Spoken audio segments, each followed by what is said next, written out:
from a book showed me the way to be free of the shadows of yesterday. But the price of that freedom we all must pay from now on. Ooh, joining together we held our ground, and we lifted our voices one mighty sound, and struck down the walls of darkness. We stood tall. Yes, we did. We decided to take a stand to defend the rights of man. We stand tall, no turning back. We found a way.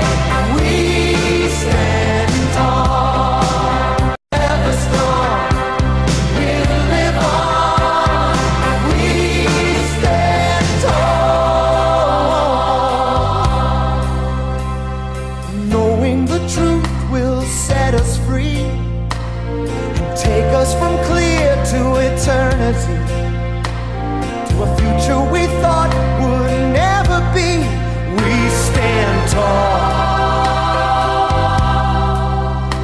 and your legacy is secure, for we'll keep your vision pure. Oh, we stand tall, no turning back. We found a way. We stand tall, forever strong. We'll live on. We stand tall. We stand tall. No turning back. No turning back. Oh, we stand tall, forever strong. We'll live on. Hey la la la, hey la la, we stand tall. Oh yes, everybody, hey la la la, hey la la, we stand tall. We stand tall, no turning back. We found a way. We stand tall, forever strong. We'll live on. We stand tall, no turning back. No turning back. Found a way. We stand tall, forever strong. We'll live on. Hey la la la, hey la la, we stand tall. Oh yes, everybody, hey la la la, hey la la, we stand tall. Oh, we stand tall, no turning back. No turning back. We found a way. Forever strong, forever. Live on. I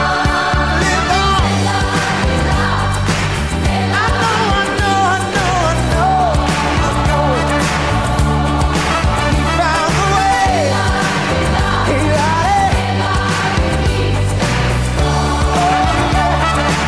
oh yeah, everybody. Hey. I know. We found a way. Hey, la, stands tall. Look ahead.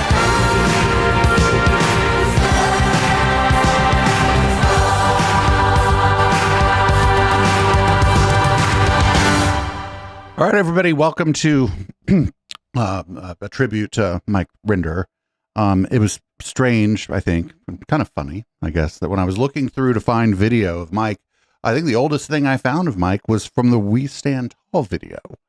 I don't know if there's older stuff out there, but I'm pretty sure that was the oldest thing I came across as I went through to look for stuff to run tonight. some of you, maybe if you're watching on YouTube, you probably found this channel in the last couple days because of me just talking a bunch of shit about horrible people.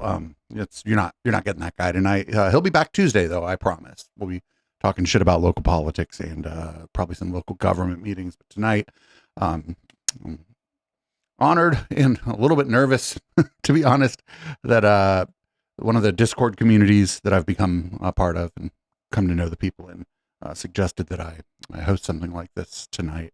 If people would like to say a few words about Mike, whether you knew him, or just knew him by his works, the Discord is discord.me/echoplex. And I'm in the voice chat. There's only me producing the show tonight. So if you jump in the Discord voice chat and I don't get to you right away, it's just because I didn't see it.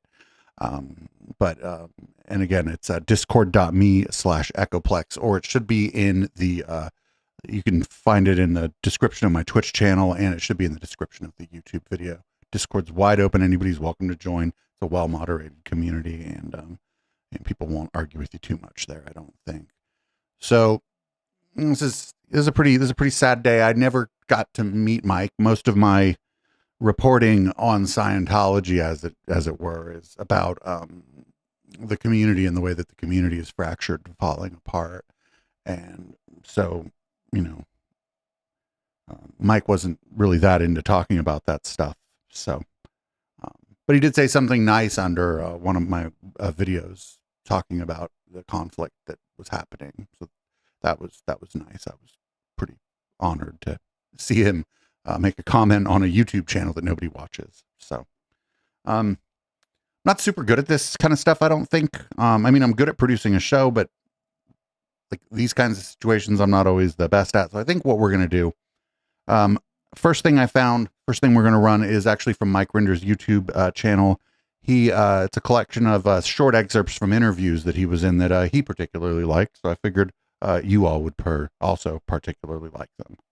My position as the spokesperson was to evade the question or sleaze around some way or give what was an acceptable answer or something that I believed at the time.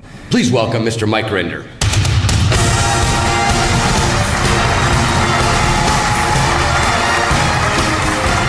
Look at how young he is. Scientology is perceived and conceived by Scientologists as being the salvation for mankind. You can have people that lie with a very straight face if they believe that what they are doing is protecting the Church of Scientology.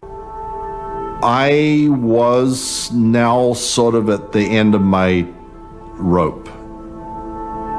It was a real moment of clarity for me. I don't want to be doing this anymore. This is nuts.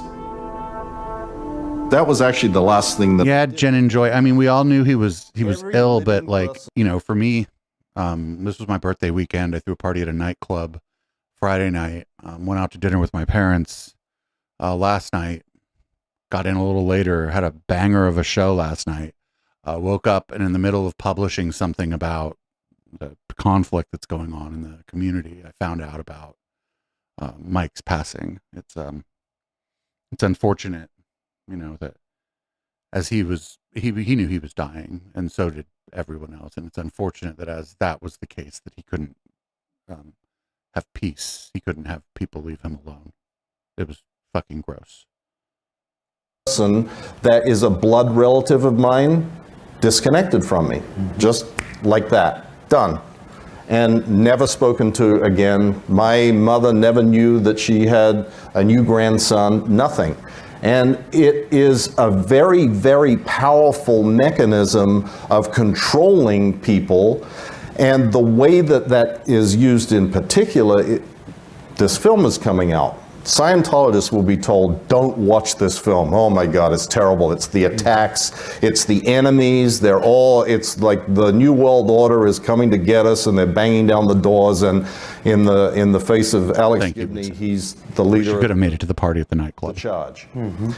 The church today doesn't really resemble the church that I knew when I was growing up. People are not able to think for themselves, where they really are being suppressed, where they're being abused. They live an unhappy life. It's not a happy existence at all. Scientology has a means or a way of getting people to believe that they have the answers to everything, that your very future depends upon your activities and commitment to Scientology and remaining a dedicated and committed member of the church. And to stray from it is something that will result in very dire consequences.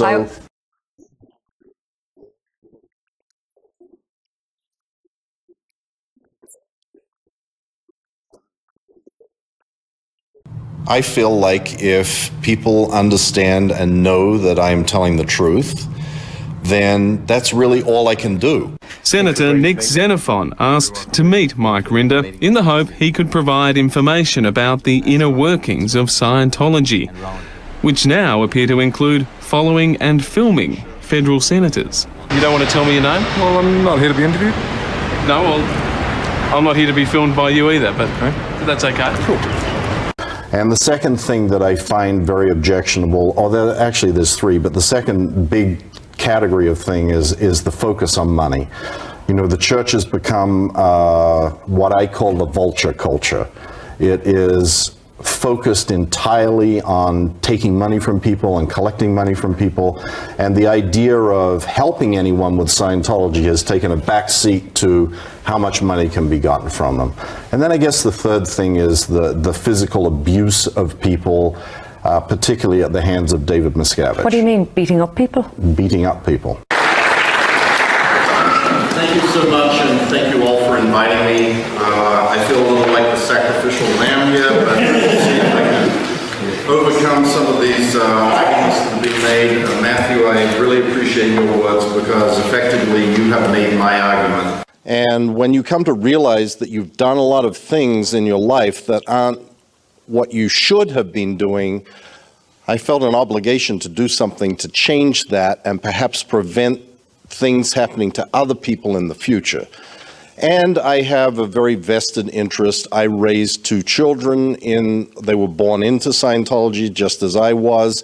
They are raised in Scientology and they are estranged from me. They will not communicate to me in any way.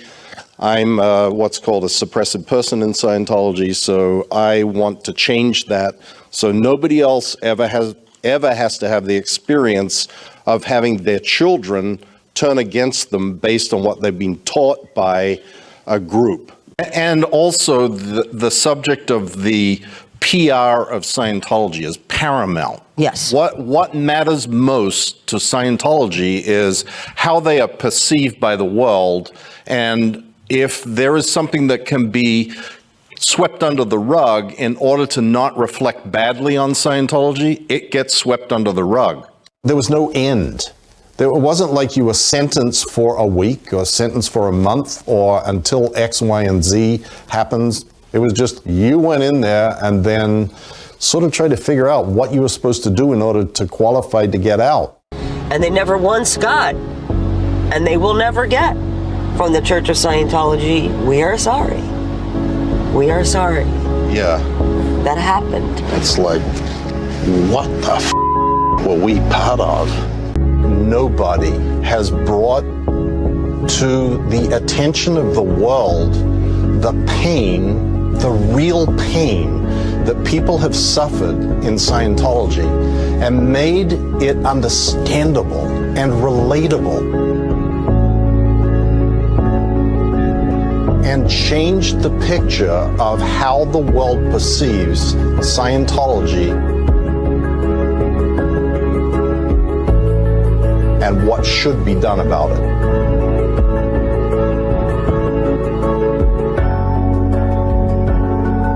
Over 3 years, we've spoken to hundreds of victims of Scientology. We've tried to collect them up as much as we could to be stories that were suitable for television, but there is so much that couldn't be covered. There is so much more that needs to be done.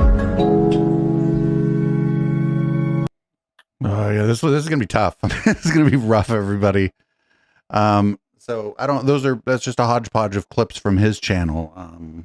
Like people were saying in the chat that like and like what he was saying that he's like admitted to having done like pretty bad things in his role and leadership in the cult, and was making pretty obvious and pretty, you know, sometimes even effacing like attempts to like try to get some redemption, try to, you know, for his own sake and for the sake of other people, just to try to not have the things he did inside the cult and the things that he witnessed and the things that he maybe did nothing about and was privy to, not have that be his legacy, but rather one of activism, kindness. And anyway, we're going all the way back to 2010 for this one. There's two of them here. This is from Today Tonight. This is from Australia. Gotta love the Aussies. And you know, I was able to pull a lot of stuff, able to find a lot of stuff from some older stuff of Mike's from Karen De La Carriere's channel, Surviving Scientology. And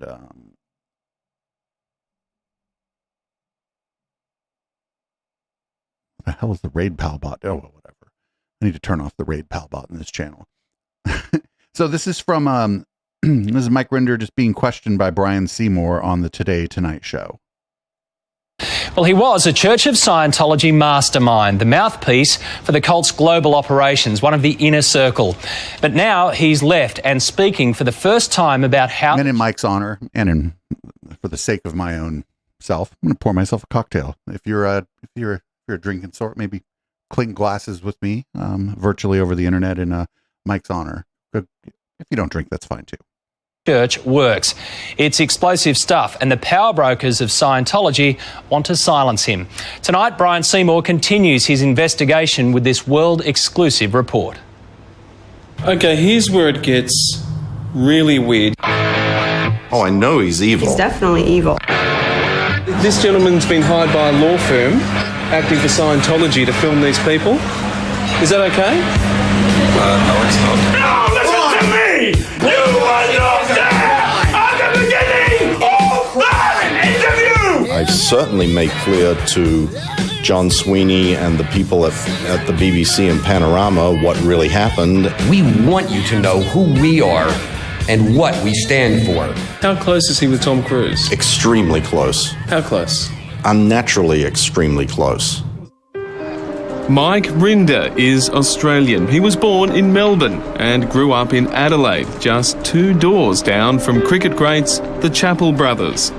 After more than 3 decades at the top of Scientology International, he left in 2007. This is his first broadcast interview. No, I'm not stopping here. You listen to me for a second. Remember this screaming match between Scientologist Oh, yeah. Tommy Davis and I don't even know if Mike drank. reporter I John don't think he Sweeney? did. You've since spoken with John Sweeney. Did you apologise to him? Did you explain all of this? What did you say? I apologized to him. Mike Rinder was right there as Tommy Davis played out Scientology's plan. Tommy Cheers Davis to Mike. had basically said priorly, Look, he looks so different too. With Media Wench, my co-host Ashley always pointed out that like when you see him in the older videos, it's like his eyes are like almost a different color, like that they're not like that that they just look like dead. And then like as he progressed getting out of the cult, like his eyes just changed. They looked like they had a twinkle in them or whatever. I know that's fucking cliche or whatever, but they looked different. I don't remember what the Media Wench said. She probably said it better than I can repeat it. guy that can goad Sweeney into losing it. And that was what Tommy Davis was trying to do. Is that what he said? Absolutely. You were there. He said that was his plan. That was his plan. Mike Rinder was ordered to handle the global media fallout from the BBC Panorama documentary, Scientology and Me. To your knowledge, did the church release it? No, Anderson. I mean, I'm not sure how that got onto YouTube. You have to lie because there's nothing else that you can do. You can't stand on TV and say, oh yeah, David Miscavige beat... Oh, guys, it's not a big deal, but if we can refrain from talking about the conflict happening in the anti-Scientology community just for tonight, I really appreciate that. even though I spent the last 2 streams talking about it. I just would rather not. Yeah, we forced them to disconnect their families. Now, Rinder says he's sorry for lying and he's telling the truth in an effort to stop the abuse. Chris, the cameraman, first popped up in a restaurant. Are you with the Church of Scientology? No. Okay, what's your name? My name's Chris. Chris told us he was flown out from Los Angeles by a lawyer who works for Scientology International. His assignment? To follow Mike, his partner Christy, and me. Right. You know who I am? Yeah, you're Brian Seymour. So the Church of Scientology has sent young Chris here to document my reporting on the Church of Scientology. And why would you need to do that? I don't, for legal reasons. I don't know what the legal What would the legal reasons be, Chris? I have no idea. You have no idea what you say. I have no idea what you're doing, but you're getting paid to do it and you're going to do Well, it. I know what I'm doing. I don't know why I'm doing it. We all know who this is. Less known is his best friend, who happens to be the leader of Scientology. He's the... This is back in 2010 where I don't think a lot of people who knew who David Miscavige was.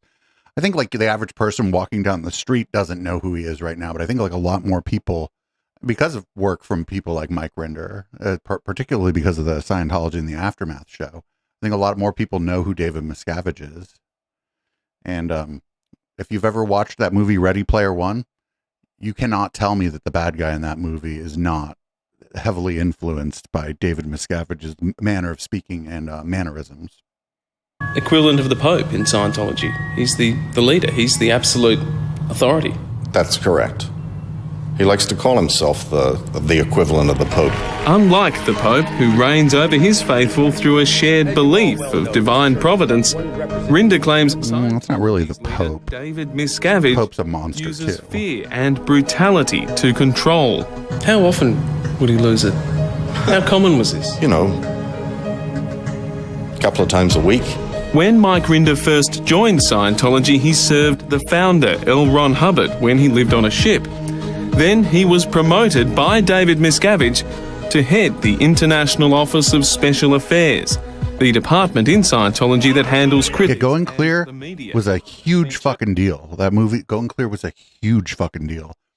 Because there'd been other media about Scientology, but Going Clear had like high production value and wasn't like designed for YouTube. There's no problem with making video for like YouTube or whatever, but it was, I think it was the first like really high production value piece of content about Scientology that was aimed at the normies. Church of Scientology International has launched a major campaign to try to stop this story. They say David Miscavige never assaulted Mike Rinder or anyone else, and they've given us a lot of information they claim proves Mike Rinder is a liar and that he assaulted his ex-wife. They also claim that in 2002 Mike Rinder was sacked from his job for violations of fiduciary duty and malfeasance. Sounds serious, doesn't it? So why then, 2 years later, in 2004, was Mike Rinder back with his old job title, representing Scientology, shoulder to shoulder, with David Miscavige? And to brief you on that front and the next step in implementing LRH Tech from the top down, please welcome Mr. Mike Rinder.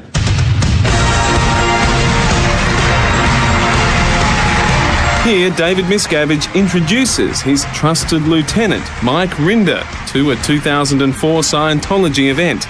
Rinder claims David Miscavige physically assaulted him many times. David Miscavige, the leader of Scientology, creeping up behind you and strangling you. Did that happen? Absolutely. It happened more than once. He's a very volatile personality. He will lash out for uncalled for reasons. Well, lashing out in the way that's been described here is uncalled for anyway. Getting mad about something, fine, but like lashing out in the way that's been described, we've heard different people, some of whom don't even like each other, explaining what David Miscavige has done and their stories. They're not like word for word or whatever, but they're not the same story, but they sure rhyme pretty good, you know? Former Scientologist Amy Scobie. She ran the Celebrity Centre in Hollywood before she escaped the cult. Amy says this assault happened in early 2001. All of a sudden, he just storms in and he grabs Mike around the neck. David Miscavige. David Miscavige grabs Mike around the neck and he starts strangling and shaking him and strangling and holding just this grip. And his face is turning colors and you could tell that he couldn't breathe. His eyes are just bugged out. And then he takes him and he throws the chair down, throws him by his neck down onto the ground, and the chair toppled over too. Rinder admits he too was violent, along with other managers in Scientology. For we today shall marry here this groom and bride. Here, Mike Rinder presides over the wedding of his friend Marty Rathbun, another former high-ranking Scientologist. Scientology accuses these two of having a kinky relationship and of blaming David Miscavige. That's why he accuses some. That's weird. You know what those two do? They fuck. What a weird thing to accuse somebody of. Also, Marty's an interesting character. In the end, I think he made the right call by just buying like a cabin in the woods and fucking off. I don't think Marty's a good person, but I think he made the right call doing that. Their own violent behaviour. David Miscavige never hit anyone. It was you and Marty Rathbun. That's exactly right. Who dealt out the savage beatings, and that's exactly right. You've admitted to hitting people. Absolutely, I have. So thanks for the raid, Justin. And why did you do that? Why did you do that? It was part of the culture. I mean, I know for a fact because I was standing there when Miscavige told Marty, and he's told Tom DeVocht. I watched him say, if you don't go down there and whack that guy upside the head, I'm going to go down there and do it, and then I'll do it to you. You admit to lying then? How do we know you're lying now? I feel like if people understand and know that I am telling the truth, then... If you guys have videos that you want to watch of Mike, if you're on YouTube, you can find my Discord in the About. And most of the people here that are on Twitch are already in the Discord. Just drop them in the peanut gallery. I'll take a look. I'll take a look over the course of the time. If not, why not? I can't. Is that because it's pending an investigation? You can't comment? If you want, yeah, exactly. Who's your favourite celebrity Scientologist? Do you have one? John Travolta. Tommy Davis was my favorite Scientologist. He's a wonderful guy. You mentioned Kate Sobrano, one of our I think Kate most favourite celebrities. I mean, I've known Kate for a long time. I think she is incredibly talented. And I do care so very, very, very much. I have flown on Tom Cruise's private jet with him many times. It wasn't because I had a private jet, it was because he was going and I was going to the same place that he was, so I would ride along. I didn't have a car, I didn't get paid a lot of money, I got $50 a week, I owned practically nothing. Movie megastar Tom Cruise has it all. Millions of dollars, a beautiful wife and child, and Scientology, but even more, he is best friends with its leader. How close is he with Tom Cruise? Their relationship is something that doesn't really... Remember Tommy Davis? He wanted hell bad to be Tom Cruise. Yeah. He even had the same sunglasses and shit. You all remember that? Leave. David Miscavige, leave the Church of Scientology. I don't know, Brian. Hopefully very soon. They're interested in, can they suck money out of you for these other programs? Despite Scientology's claims that Miscavige doesn't have a house and instead lives communally and very moderately, Rinder maintains that David Miscavige lives a life of luxury, funded by money raised for Scientology that is supposed to go towards helping the needy. His own shit. I absolutely believe that. Personal trainers, motorcycles, apartments, living quarters, tickets to NASCAR races, Acuras, BMWs, private jet, cases of scotch, big screen. I remember when Acura was a nice car? Unlimited financial resources. I'm sure they make good cars. Lives in a building on Hemet Gold Base, yes? Sometimes. Sometimes. He has several. All those things that you just recited are absolutely things that he has. He considers that those are his right. Whoa, that just cuts. Oh, that's right. I think I have part 2 of this. Or at least I have what I hope is part 2 of this right here. Yeah, I believe this is part 2. Well, he was a Church of Scientology mastermind, the mouthpiece for the cult's global operations, one of the inner circle. But now he's left and speaking for the first time about how the church works. It's explosive stuff, and the power brokers of Scientology... This is all stuff from... Do y'all remember when you had to have like a certain number of followers on YouTube to post anything longer than 10 minutes? I think like these older videos that I have are going to be cutting off at like almost 10 minutes for no real reason other than technical limitations. And I think that's what happened with the last one. Tonight, Brian Seymour continues his investigation with this world-exclusive report. Okay, here's where it gets really weird. Oh, I know he's evil. He's definitely evil. This gentleman's been hired by a law firm acting for Scientology to film these people. Is that okay? No, it's not. No, listen to me! You are not there! At the beginning of that interview! I've certainly made clear to... God, I hope Tommy Davis fucking turns tail on these people. At the BBC and Panorama what really happened. We want you to know who we are and what we stand for. How close is he with Tom Cruise? Extremely close. How close? Unnaturally extremely close. Like they spoon. Mike Rinder is Australian. He was born in Melbourne and grew up in Adelaide, just 2 doors down from cricket greats the Chappell brothers. After more than 3 decades at the top of Scientology International, he left in 2007. This is his first. I don't know. Was he the highest level?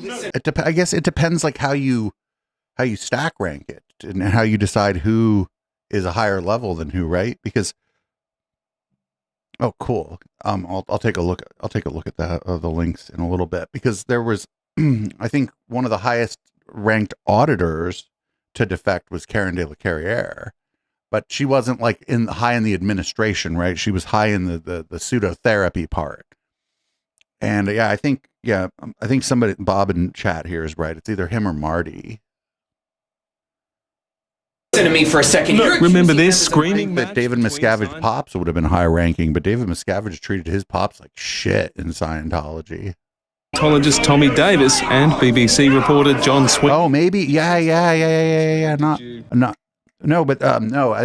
Did Heber Jench ever defect?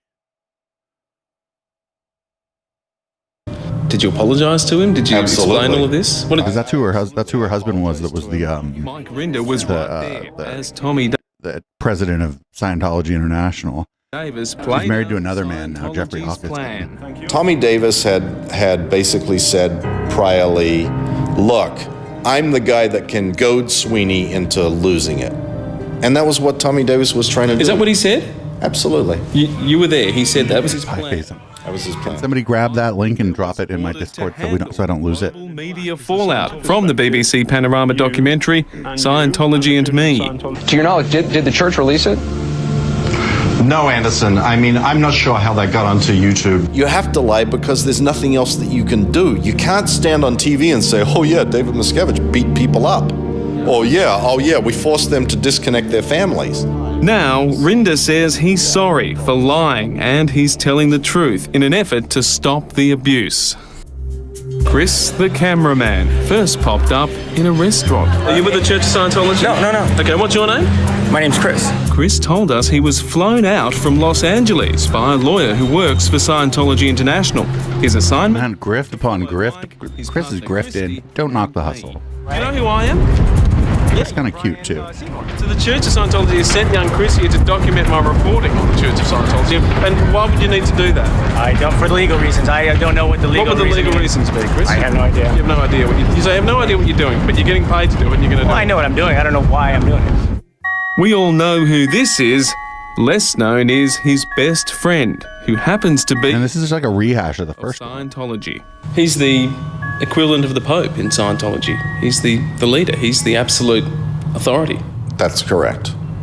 He likes to call himself the equivalent of the Pope. Unlike the Pope, who reigns over his faithful... I guess Karen de la Carriere would know what Heber Jench is, but I don't feel like maybe I should ask her. Scientology's leader, We probably don't want to talk about him. Uses fear and brutality to control. How often would he lose it? How common was this? You know, a couple of times a week. When Mike Rinder first joined Scientology, he served the founder, L. Ron Hubbard, when he lived on a ship. Then he was promoted by David Miscavige to head the she doesn't know. International Office of Special Affairs, the department in Scientology that handles critics and the media. The Church of Scientology International has launched Maybe I should turn off the alerts. Maybe alerts are inappropriate. No, I'll leave the alerts Miscavige never assaulted Mike Rinder or anyone else, and they've given us a lot of information they claim proves Mike Rinder is a liar and that he assaulted his ex-wife. They also claim that in 2002 Mike Rinder was sacked from his job for violations of fiduciary duty and malfeasance. Sounds serious, doesn't it? So why then? When Scientology starts talking shit about you, that's actually pretty mild. President accused him of being a PDF file. Representing Scientology, shoulder to shoulder, with David Miscavige. And to brief you on that front and the next step in implementing LRH Tech from the top down, please welcome Mr. Mike Rinder. Top down, you say? Here, some people are more bottom than others. Mike Rinder to a 2004 Scientology event. Rinder claims David Miscavige physically Mike Rinder today, I believe, or it could have been last night. It was announced by his family that he passed today. It's a sad day. We were going to cancel our Sunday show because I had a lot of stuff going on this weekend because of my birthday. And then this happened and people from the Discord community were like, well, maybe Dave should host something tonight. And I was like, well, all right. David Miscavige, I'm a pretty good show producer. Creeping up behind you and strangling you. Did that happen? Absolutely. It happened more than once. He's a very volatile personality. He will lash out for... We'll see how it goes. For reasons. It's going to be a little emotionally a little bit difficult. By another. Usually when somebody dies, right, it's like Henry Kissinger or some fucking ghoul and you're like, rest in peace. It's a little bit different when somebody decent, somebody who was an abuse victim, then through the system that abused them became an abuser, then left the system and then tried to make things right and tried to help other people. This isn't where I usually live, right? People who hang out here regularly, they know where I usually live and it ain't here. So I hope I do an okay job tonight. Scientologist Amy Scobie. She ran the Celebrity Center in Hollywood before she escaped the cult. Amy says this assault happened in early 2001. All of a sudden, he just storms in and he grabs Mike around the neck. David Miscavige grabs Mike around the neck and he starts strangling and shaking him and strangling and holding just this grip. And his face is turning colors and you could tell that he couldn't breathe. His eyes are just bugged out. And then he takes him and he throws the chair down, throws him by his neck down onto the yeah, we all knew. Rinder admits he too was violent, along with other managers in Scientology. For we today shall marry here this groom and bride. Here, Mike Rinder presides over the wedding of his friend Marty Rathbun, another... This is literally just a rehash of the first one. They're just different editing. Fuck today, tonight. They're wasting our time. Kinky relationship. I could watch this video 30 times. It'd be fine. Miscavige for their own violent behaviour. David Miscavige never hit anyone. It was you and Marty Rathbun. That's exactly right. Who dealt out the savage beatings and... That's exactly right. You've admitted to hitting people. Absolutely, I have. So has Marty. And why did you do that? Why did you do that? It was part of the culture. I mean, I know for a fact. Yeah, we didn't run them. When Miscavige told Marty, and the last videos Mike put up, we ran. No, I just said something about it. Actually, I didn't run them. I saw other people trying to run them, and you know who I'm talking. The other fucking the anti-Scientology goons, right? They tried to run them, and it was gross. They were dancing, in a way, they were dancing on the man's grave before he was even in it. It was fucking disgusting. I'm not the nicest person, and I talk hell shit, but not like that. And those people aren't even good at talking shit. That's one of the other problems. I watched him say, if you don't go down there and whack that guy upside the head, I'm going to go down there and do it, and then I'll do it to you. You admit to lying then? How do we know you're lying now? I feel like if people understand and know that I am telling the truth, then that's really all I can do. Well, have you made a complaint to police? I can't and if not, that. why not? I can't. Is that because it's pending an investigation? You can't comment? If you want, yeah, exactly. Who's your favourite celebrity Scientologist? Do you have one? This is they've literally put the same video out twice, edited it. He's a wonderful guy. Edited it differently. Wait, no, this is what I'm supposed to be doing, right? I'm supposed to be putting my content out, edited 5 different ways. Long time. I think she is incredibly talented. And I do care so very, very, very much. Oh, can somebody forward that to the Discord as well? Tom Cruise's private jet with him many times. It wasn't because I had a private jet. It was because he was going. Oh yeah, have a good night. Place that he was. It'll also be up on the Twitch VOD. I would ride along. I didn't have a car. I didn't get paid a lot of money. I got $50 a week. I owned practically nothing. Movie megastar Tom Cruise has it all. Millions of dollars, a beautiful wife and child, and Scientology. But even more, he is best friends with its leader. How close is he with Tom Cruise? Their relationship is something that doesn't really make sense. BFFs. Best friends forever? Yeah.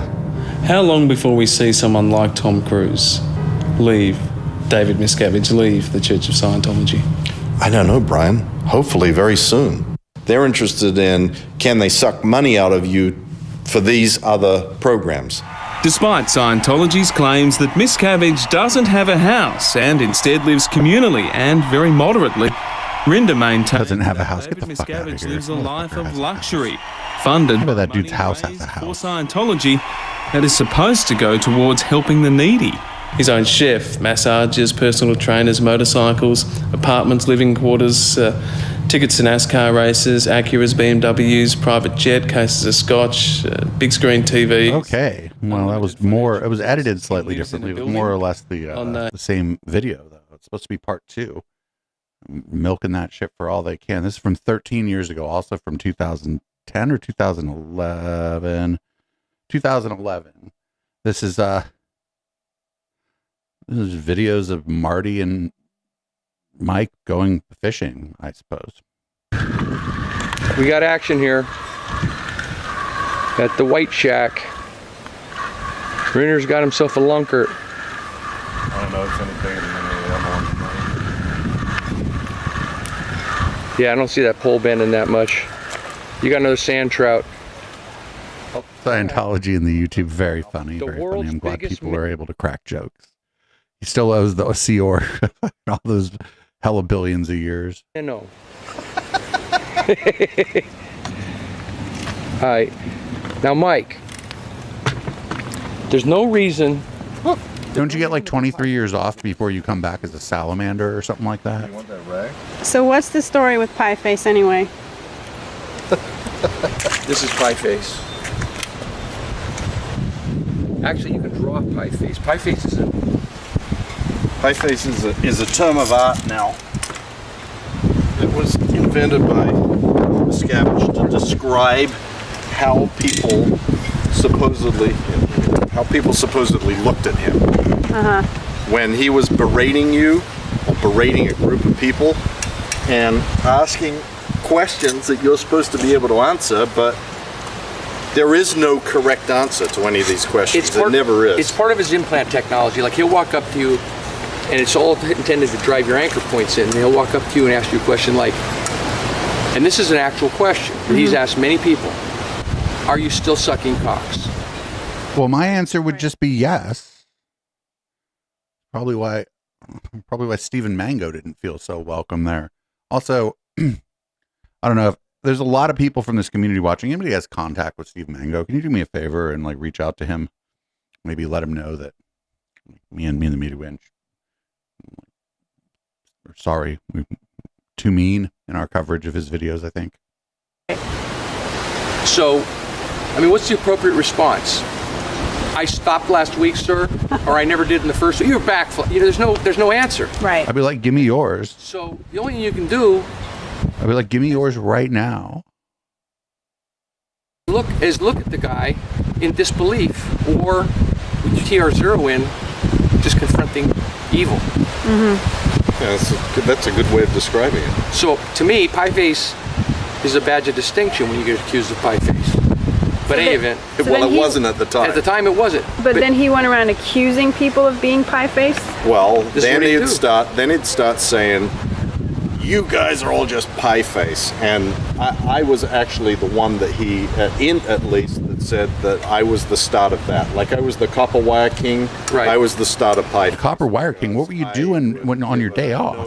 But I debate that because Mike Rinder was out there stealing copper wire from fucking construction sites to like buy a fucking bottle, to like buy a can of soup and shit.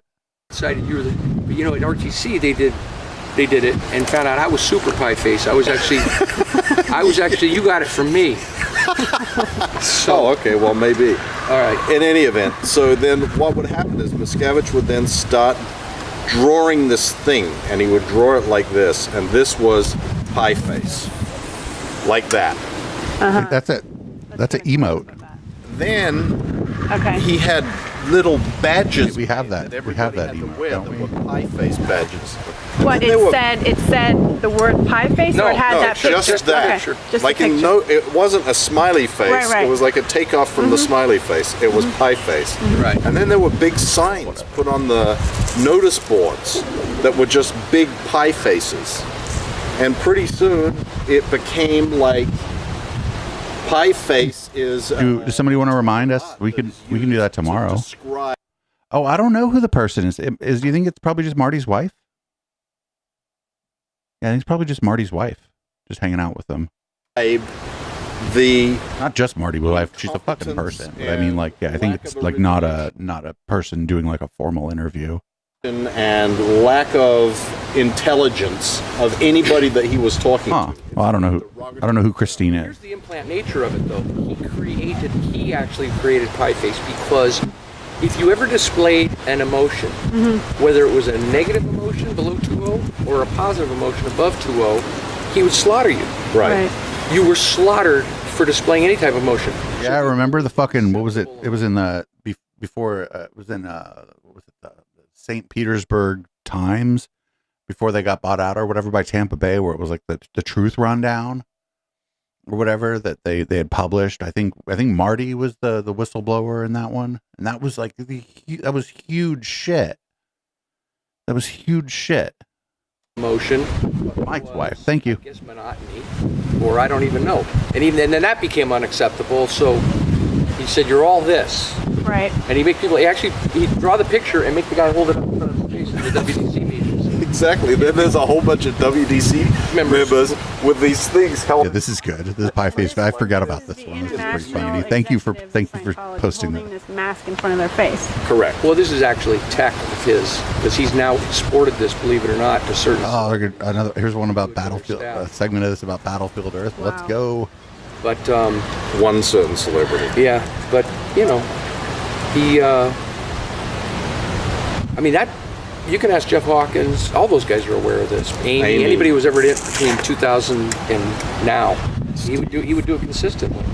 He'd come in, he'd shock your sensitivities, and literally put you in a position where all you could do was look at him with a blank look, and then he would start flipping out about the blank look he got. Can't. But so, Jen and Ray, you go through something like this and you have to laugh, right? It's like a version of gallows humor. It's like dark humor. Because what else are you going to do? Mild, you were not taking anything seriously. You're a joker and degrader. If you looked serious or introverted about it, you were an N theta DB downtone fucking nobody. You know how all these fucking bro podcasts, they'd be hella better if the dudes had to go fishing. Could you imagine the fresh and fit guys trying to go fishing? Like Andrew Tate would just be yelling at the fucking fish because they just wouldn't bite, because even the fish don't want nothing to do with that guy. Like, could you imagine if, like the Joe Rogan show, but you could only have a show like that if you were fishing? Yeah, and you were CI to him. And you were CI and had evil Eve Perps. Right. I mean, that probably the Eve Perps thing is something that got run on more often than anything in history. Yeah. At least with the stuff in it. Yeah. Everything was, you would be accused of, you've got an Eve Perp. You've got an Eve Perp on me. Right. Or usually it wouldn't be said like that. There would be 5 people standing alongside there, Yeah. and whoever was the target, he'd say to the other 4 people standing next to him, this guy has got Eve Purps on me. Mm-hmm. He wouldn't talk, the person would be standing right in front of him, but he wouldn't address that person. He'd address the other people that were in the room at the same time. Yeah, ultimately, If you're interested in content about the Dude Bro told podcast, numerous people they were the source of pie always be promoting, right? But in actual fact, as we talk it through, he created. Oh, I don't. You're fine. Well, this is a fucking wake. I hope you're stoned, Bab. I don't know if you know, Mike Rinder passed away today. So Yeah, of course. Because that was the only possible appropriate response. And then when the last appropriate response was there, then he fixated on how that was suppressive in an attempt to destroy him and cave him in. You know. Right. And it's hard to confront, but this is reality. This is what it was like. Alrighty. Alrighty, that was a good video. We have another one that was submitted to us in the Discord. You know, people fucking co-producing the show. Fucking love it. Fucking love it. Here's they're still fishing, and this is about Battlefield Earth. You're still going that way? Yes. Christy, what do you want to know?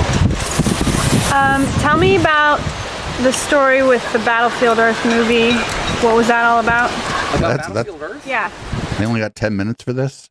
I wish we could watch Battlefield Earth with everybody here on Twitch one night, but I mean, it's embarrassing, but somebody's going to claim to own it, and we're going to get our first copyright strike.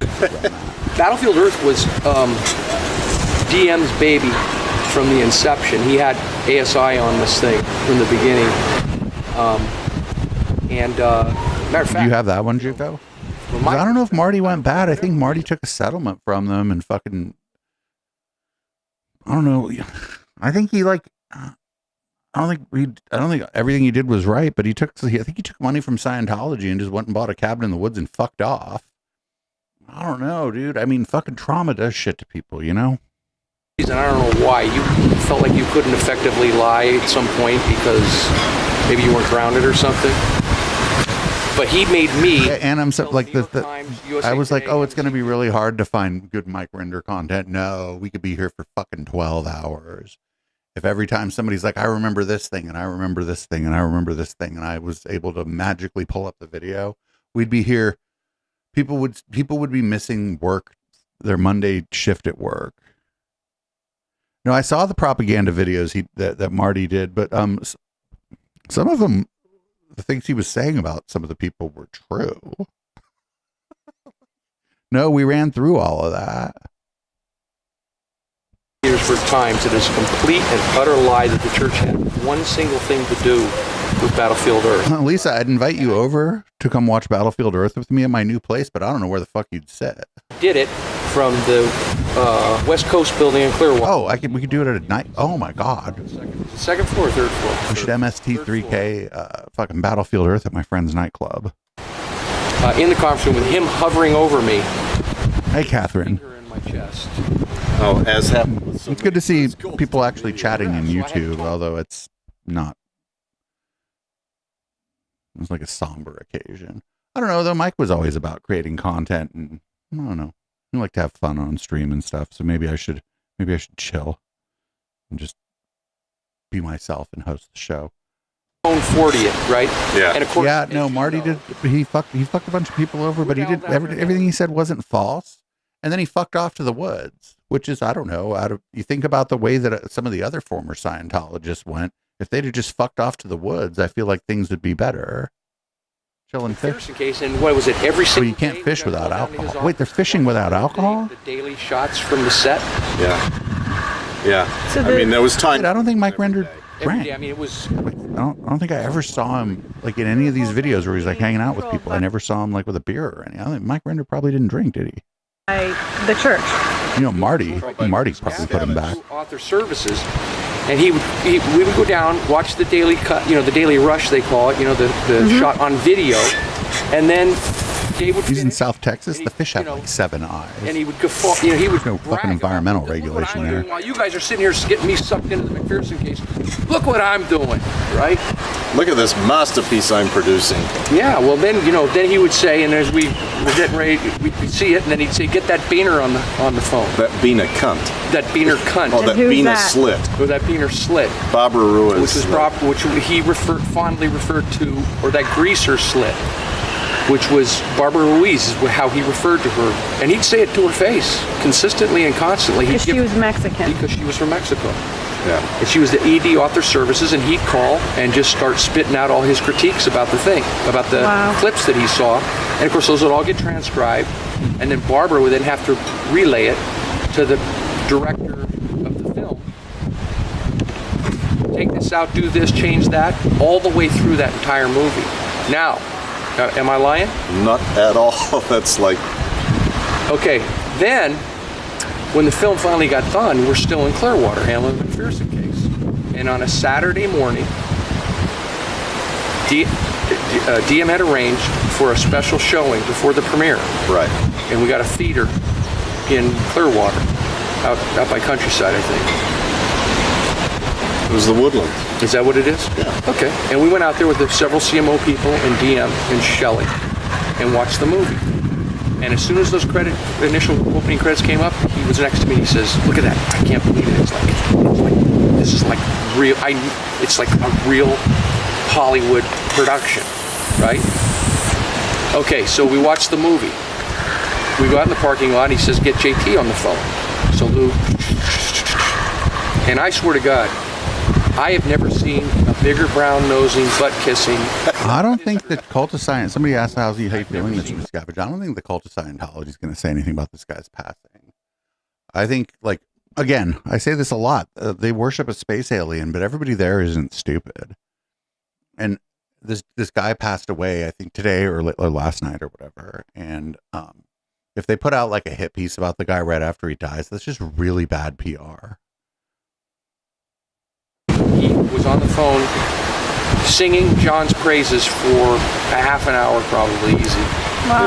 This is the greatest contribute movie. so much to the expansion of Scientology, and this is like the greatest thing. This is the greatest favor LRH should be proud of you, and it's going to just be a blow. Is hubris a feeling, Lulu Bro? He says this is going to be a blockbuster.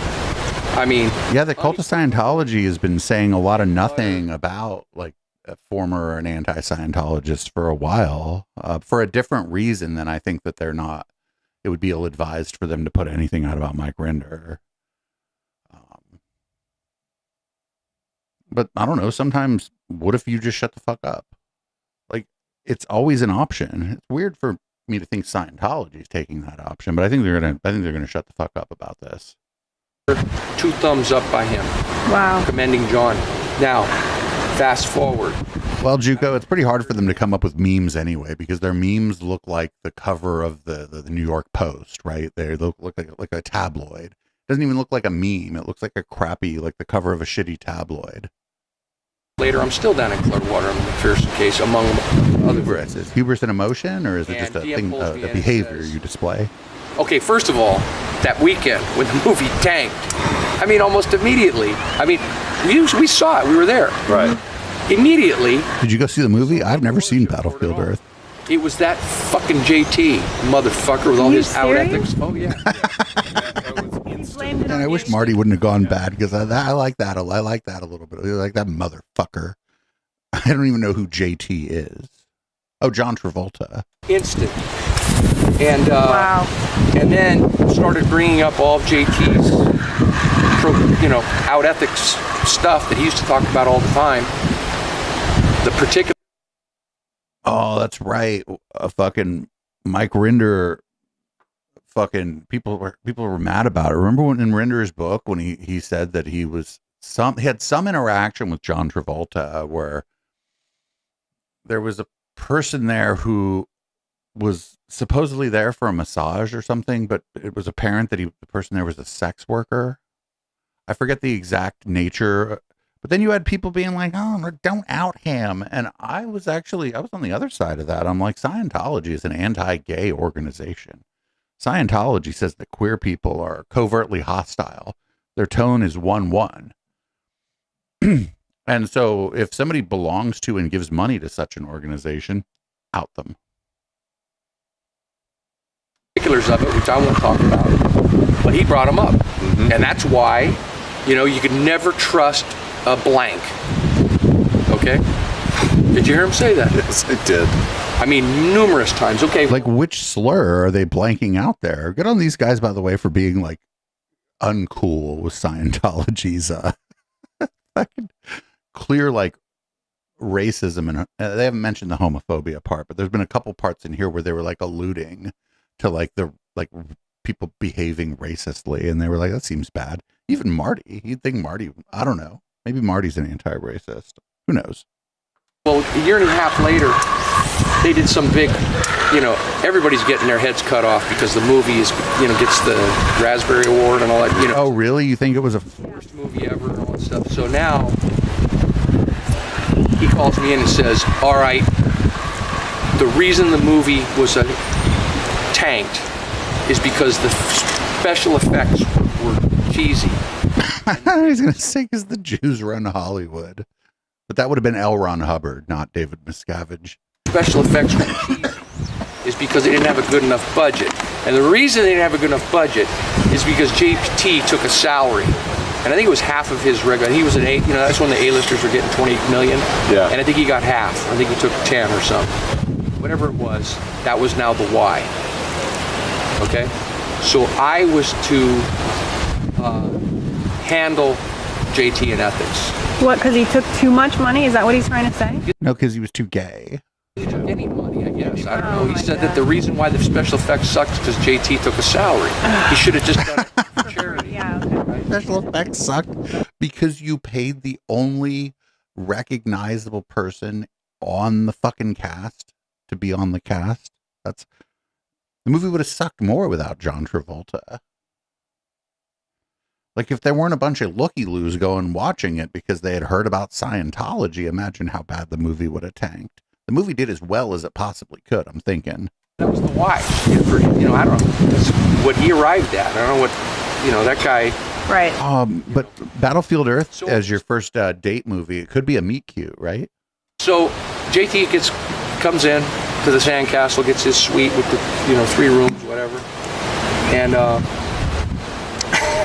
I'm thinking, what planet am I on?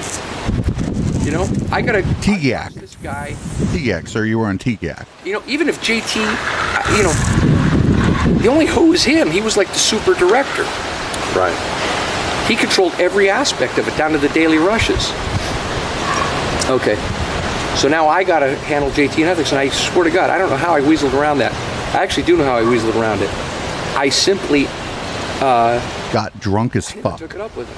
I simply said, I want to do a trouble area questionnaire, you know, just to make sure, you know, everything's going okay in your life. It was a whole PR thing, right? And I did. And, you know, whatever came up. He was feeling pretty good about it, and I did a little ethics thing with him. The movie never came up. Right. The thing I don't quite understand is how I got away with it. I think DM had to go back to INT or something like that. Yeah, probably something else. Something else distracted now that him. wasn't even important today. And I got to get around that or something. But There's 2 guys fishing talking shit about Battlefield Earth. You saw the guy kill the murder the body. I don't believe in heaven, but if there's a heaven, this is what fucking Mike's doing, even though fucking Marty's there. Yeah. And now he wants me to go make somebody else guilty for it, you know? So. But then worse than that one was when Tom then shows up. Oh. And asks about. Right. So I'm on the. So now Tom's now. So now I get Tom through knots, and I get him through a T6, and he's gonna solo audit. DM asked me where's he gonna get his. Talking about Tom Cruise. Yeah. Tom Cruise. Yeah. He says, where's he going to get his... Yeah, Matthew Pritchard. And that's funny because usually we just talking shit on this channel. But tonight, I mean, I can't. I mean, we could talk some shit on Marty. But again, I said before, I've said this a bunch of times. Marty probably took a little bit of settlement money from the fucking cult of Scientology, signed a non-disparagement agreement, and then fucking fucked off to a cabin in the woods. Which, all things considered, you've seen some of the other behavior by some of the other former Scientologists. Maybe not the worst guy, you know. Red flag, because he's a regular Scientologist now, which is, you know, long story behind that. But the point is the reason why he didn't get any gains the first time he was in is because he was always. Oh yeah, in Turbulation, are you in my Discord? There's like channels in my Discord for like everything we talk about, for like cults and the satanic panic, for like the intellectual dark web, for all that stuff. If you drop something in my Twitch chat, it's gone. Well, emphasis was on him being Dave's pal. Yeah. The CS, the ethics officer, and the auditor were all working on that EP. So this time around, I thought it was great. We could go to Flag. He says no, he's coming to in. Okay, so we go to DM. Look, it's fun. Like they're just like they're still fishing. Oh, okay. Well, maybe somebody send it over there. They're just fishing, but they're also not even really fishing, right? Like the fishing is just like a thing to do with your body while you have a discussion with somebody. Battlefield Earth, man. Jesus. It's the worst. Like if you've ever had a friend that if they want to like have a long conversation or whatever, they're like, "Let me pick you up. We'll go for a drive." It's sort of the same thing. So it says, man, I swear to God. I mean, JT shakes his shoulders, shrugs his shoulders. I mean, just doubt ethics. He said, if I'd love to have Marty on. I'd be totally fair to Marty. Anywhere. You're kidding. I wouldn't allow that thing to see the light of day. Told him right to his face. Thank you. And sat there and literally he and Tom, and that was everybody knew fucking Battlefield Earth was crappy. That's why John Travolta was in it and Tom Cruise wasn't. That's a good fucking point, Lisa. I left. And they just were just nattering away, just full tilt boogie on what a criminal, out ethic son of a bitch John Travolta was. Wow. That's really, jeez, I don't even know what to say. Well, I don't either. You know, I mean, it is what it is. Yep. All right, I'm going to go find one more of these fishing videos. I'm going to have to look through the channel, though, because their title's weird. But if I go videos and just look for, I can just search. Yeah, you can scroll with me. Let's all scroll together. So these are the propaganda. Well, not even propaganda. Backpage Tony A. went after Tony Ortega. Yeah, there's actually a lot of stuff here where he was going after people. But I'm not all of it was false, friends.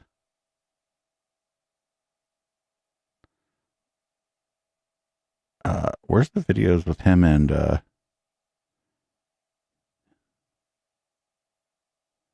was that all of them?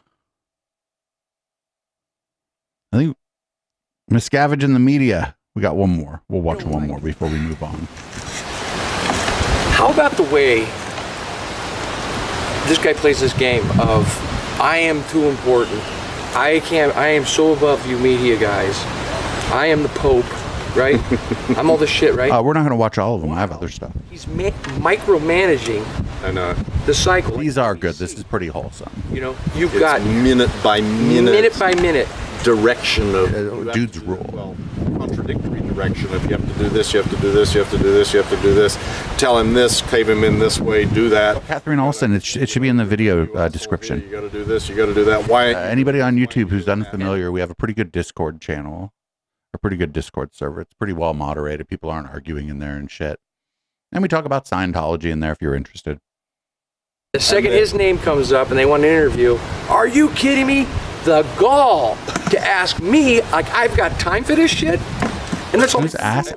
Right? Exactly. Okay. That's a funny name. If ass_asshole showed up in my chat, like if they followed, I'd be like, everybody's so creative.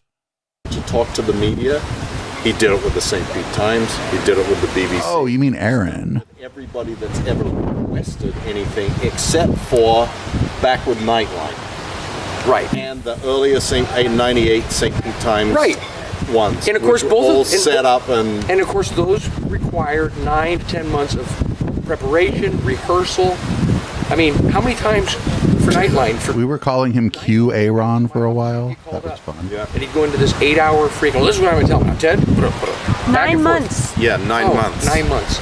Okay. Ask me another question. Ask me another question. Ask me another question. Watch this. If he asks me this, okay? Ask the question. Boom, ask the question. Then he goes off in a 20-minute monologue. Okay?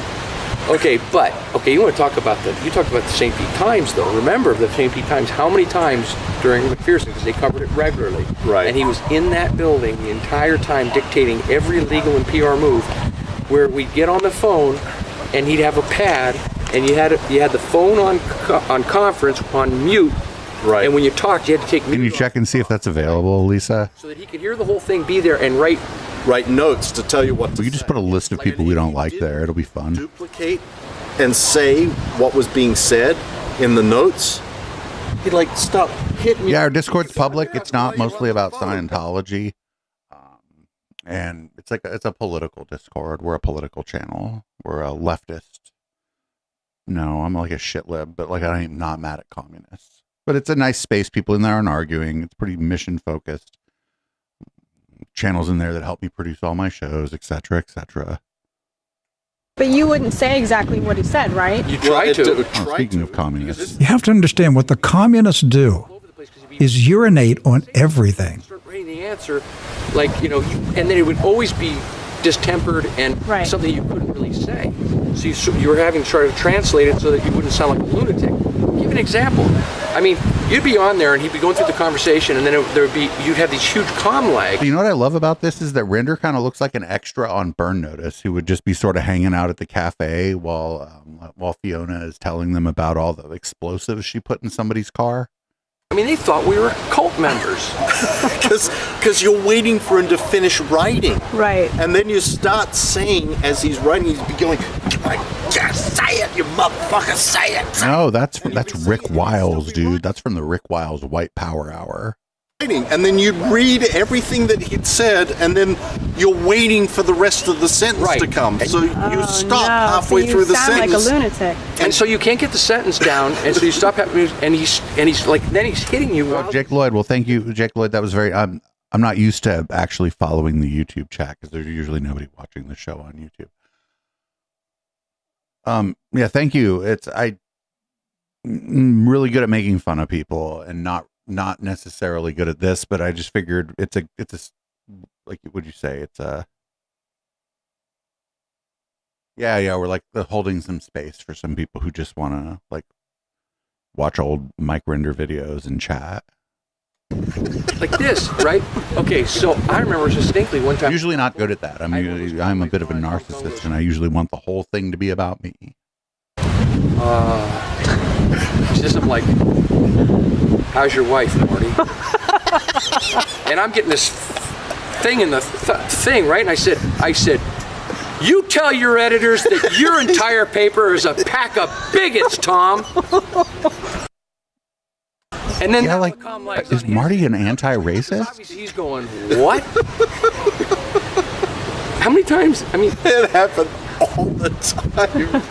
All the time. We'd end up talking complete non sequiturs. Yeah, it'd be completely non sequitur.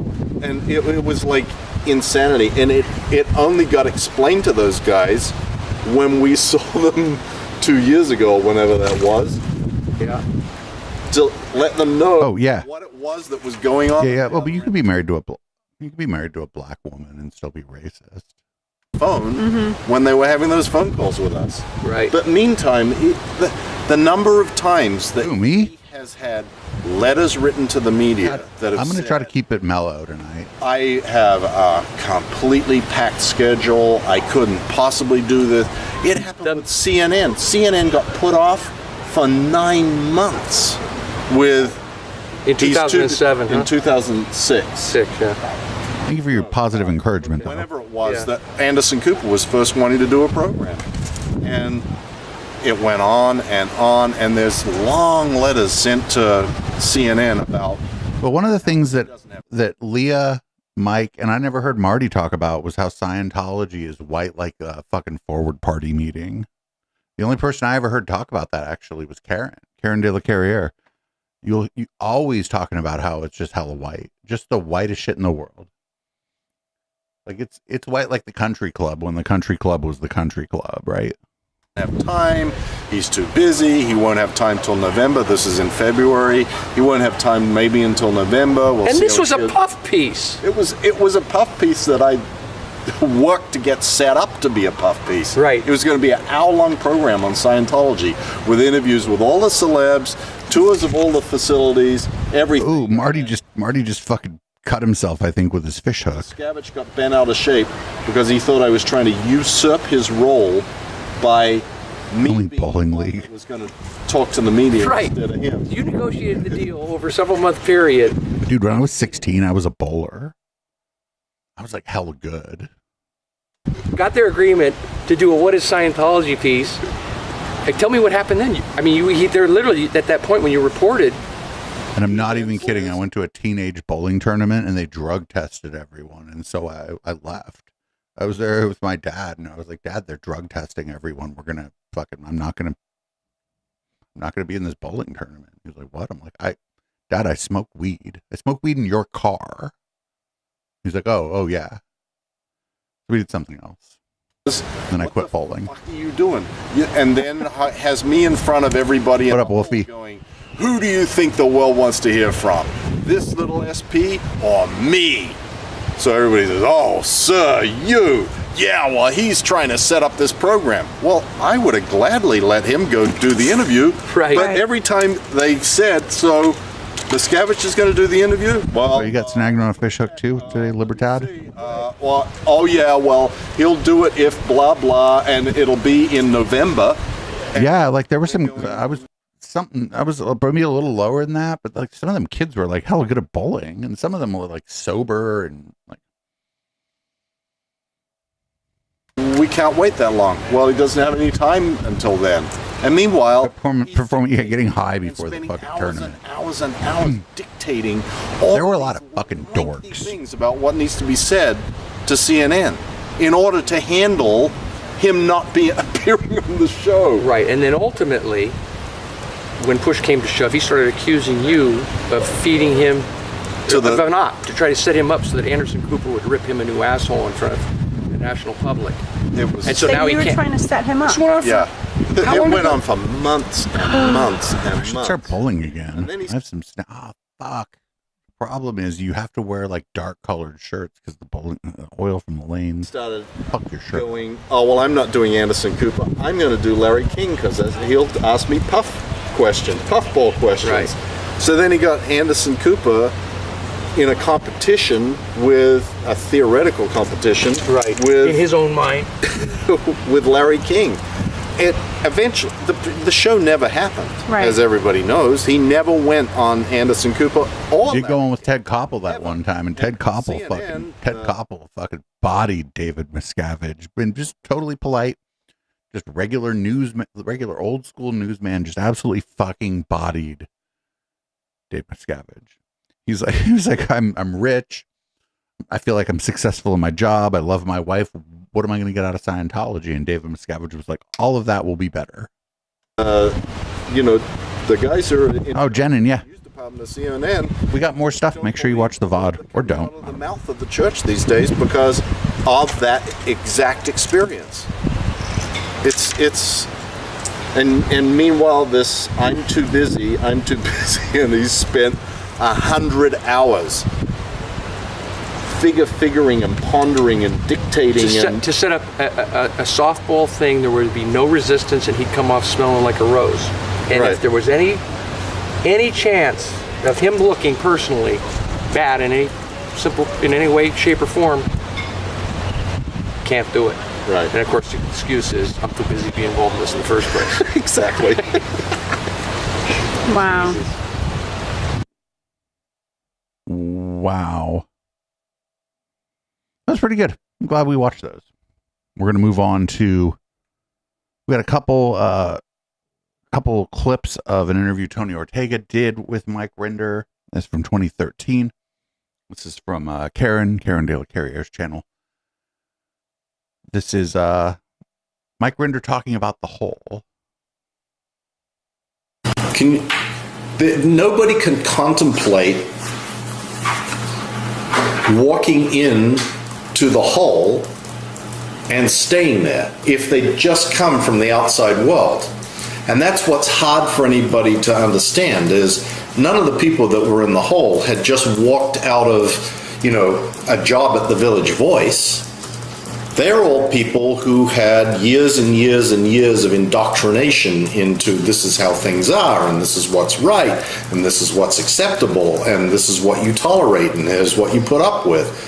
So it's the thing that I really felt like I missed. Should we buy assholes.com? Listing of why we stay is that incremental increase in degradation that occurs, and it takes a long time, and pretty soon you're at somewhere where you look and you go, are you kidding me? Like, for no, the Village Voice the Village Voice kind of got shut down during Sesta Fosta, if you remember, because they were making, so what the Village Voice was doing, they were making most of their money on Backpage, selling like ads. It was a lot of sex workers. And when Sesta Fosta passed, they had to shut down Backpage, and that shut down the Village Voice.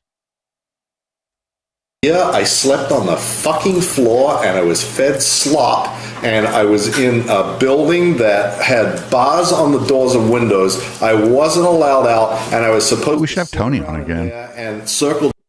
I want to bother Tony. Tony, come on right now. Do you have Mike Rinder stories for us? A new state of existence where now I'm suddenly acceptable to Miscavige because I've confessed to, whatever heinous things satisfied his Tony has already been on prurient sense of great interview with right and wrong, and maybe I got a bunch of other people to do it, and that was even better than me getting if I could.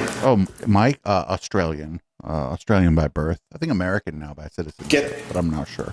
Pummel someone else into admitting shit that he likes to hear. That's even better than if I do it. So yeah, it's crazy. It is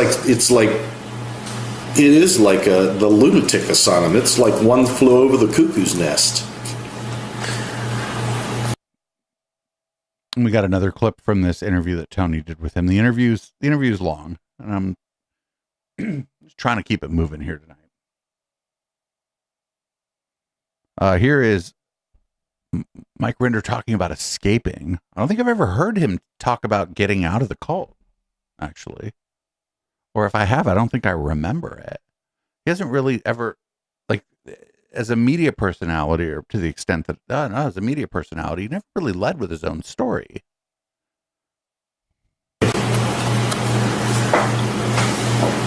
Okay, so I was in the L. Ron Hubbard office in Fitzroy Street in London with Bob Keenan, and he gets a phone call from Miscavige. Oh no, I'm not. I'm gets off the phone and comes to me and he says,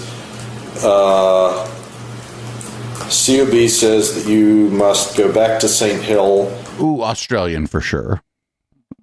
Lisa, if he was South African, we might have also he might have after he left Scientology gotten into phrenology and do mist work. The media wench has it. I didn't read it because the media wench has it, and she never gave it to me.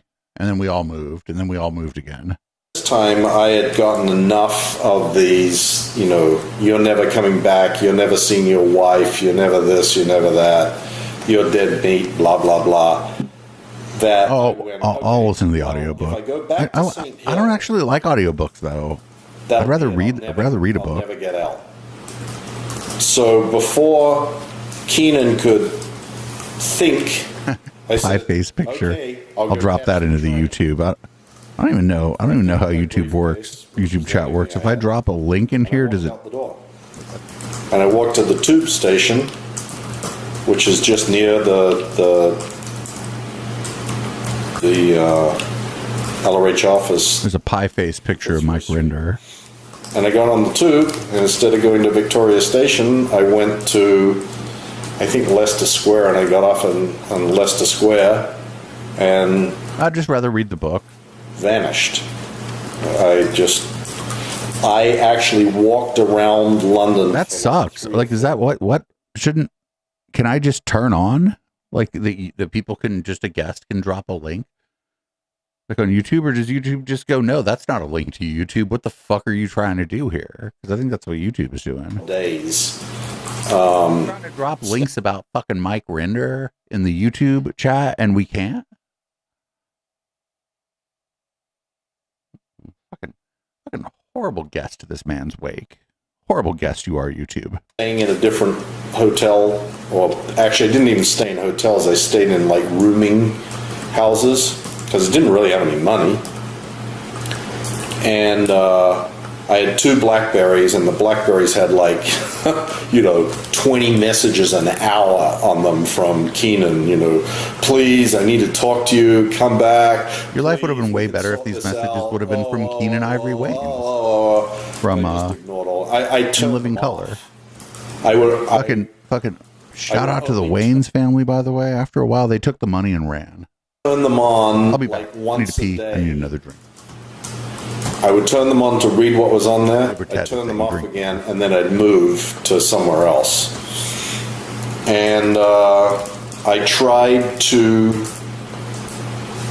I didn't want to use those Blackberries because I was afraid that they were traceable. So I went to an internet cafe and tried to use the precursor of Skype, where you could call international calls for 10 cents a minute. They have all these things up and down Tottenham Court Road in London of these little internet cafes.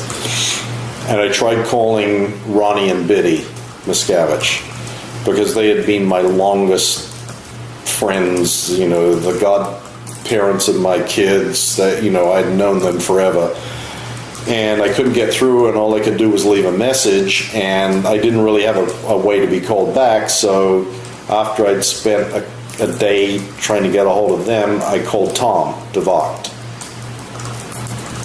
And I sort of explained to him briefly what had happened. I said, can I come to Orlando? He said, yeah, sure. So the next day I got on the tube, and I went to Heathrow, and I didn't want to book a flight in advance. I wanted to walk up and buy the ticket and then get on the plane. So I went to Heathrow, and like an idiot didn't realize that the only direct flights to Orlando went out of Gatwick. And they all leave around noon, so I was too late to get to Gatwick. So then I had to fly via DC. So I figured that there'd be someone at the DC airport, but there wasn't.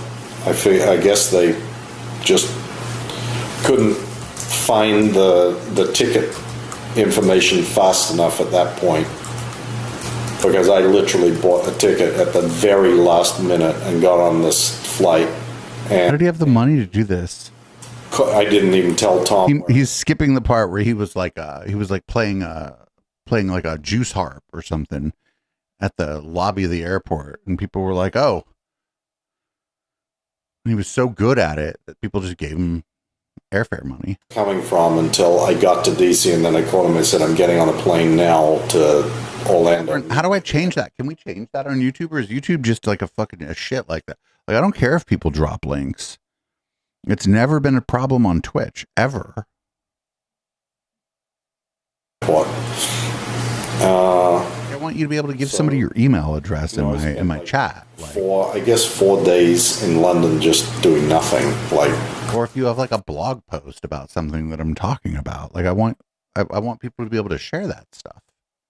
Going to the art galleries, and because if somebody wrote a really nice piece about Mike, like if somebody wanted to share Tony Ortega's piece about Mike in the YouTube, you can't. Like, that fucking sucks. Tony's the thing. I didn't read it yet. I'm gonna read it tomorrow, I suppose. I'm sure Tony's thing is nice.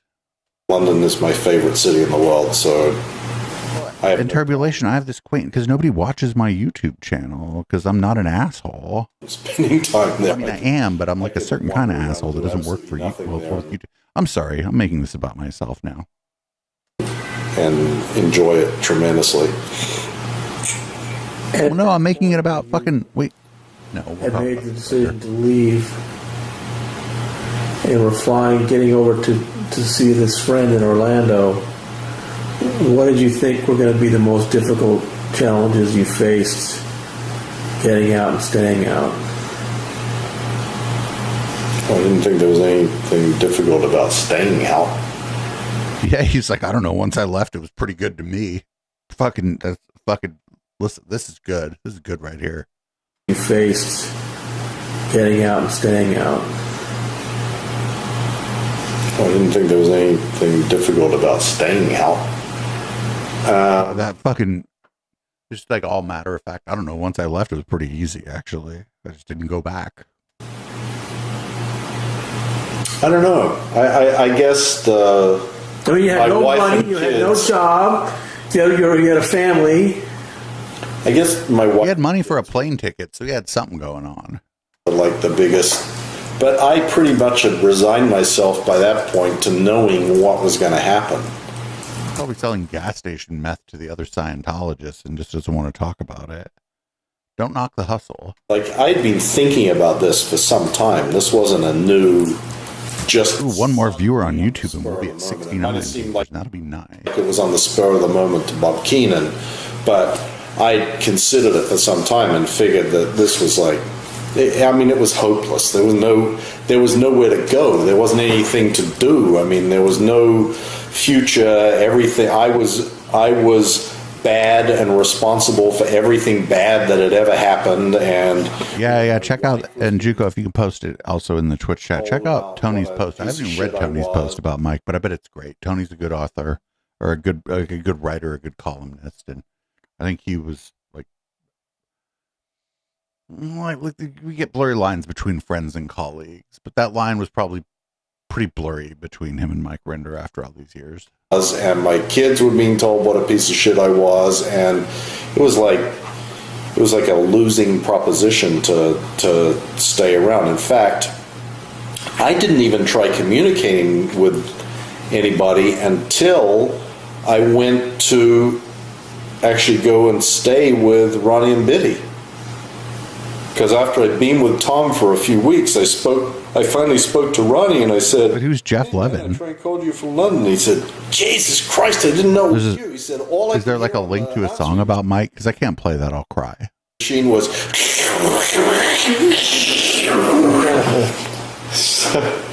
So then I went up and I stayed with them, and because Biddy had been so close to my wife, Kathy, she said, we got to get Kathy. You got to be able to speak to Kathy. We got to get Kathy. We got to get Kathy. So I sent well, I won't sing it because I would like everybody and said,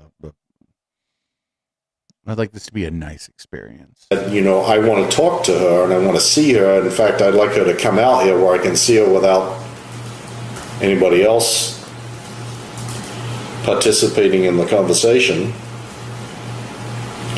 And the result of that was a handwritten note from her that said basically, fuck you, not basically, literally those words, fuck you. I should have put your ethics like in People magazine long ago, just like inside of People. The divorce papers will be sent and I'll tell the kids. So that was the end of that until I saw her down at this doctor's office down here when her and 6 other people showed up to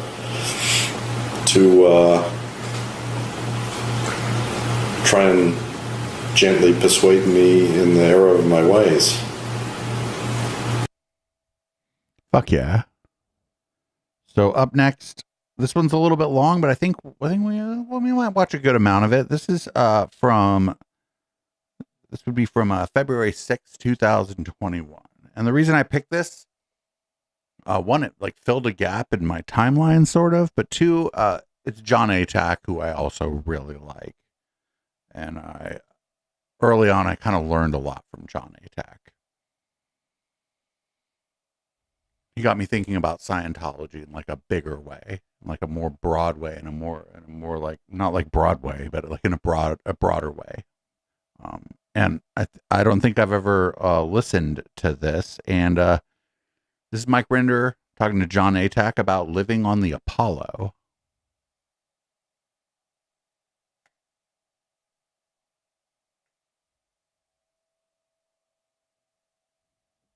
Hi, I'm John Atack, and I'm extraordinarily pleased to welcome Mike Rinder back again. Hello, Mike. Hi, John. Nice to see you again. Yeah, always a pleasure. I've had various people telling me what a bad person you are. In fact, I've had one particular person who keeps writing in the comments what a bad person you are, because you haven't gone round and apologised to everybody that you've ever offended. I mean, I haven't done that yet, and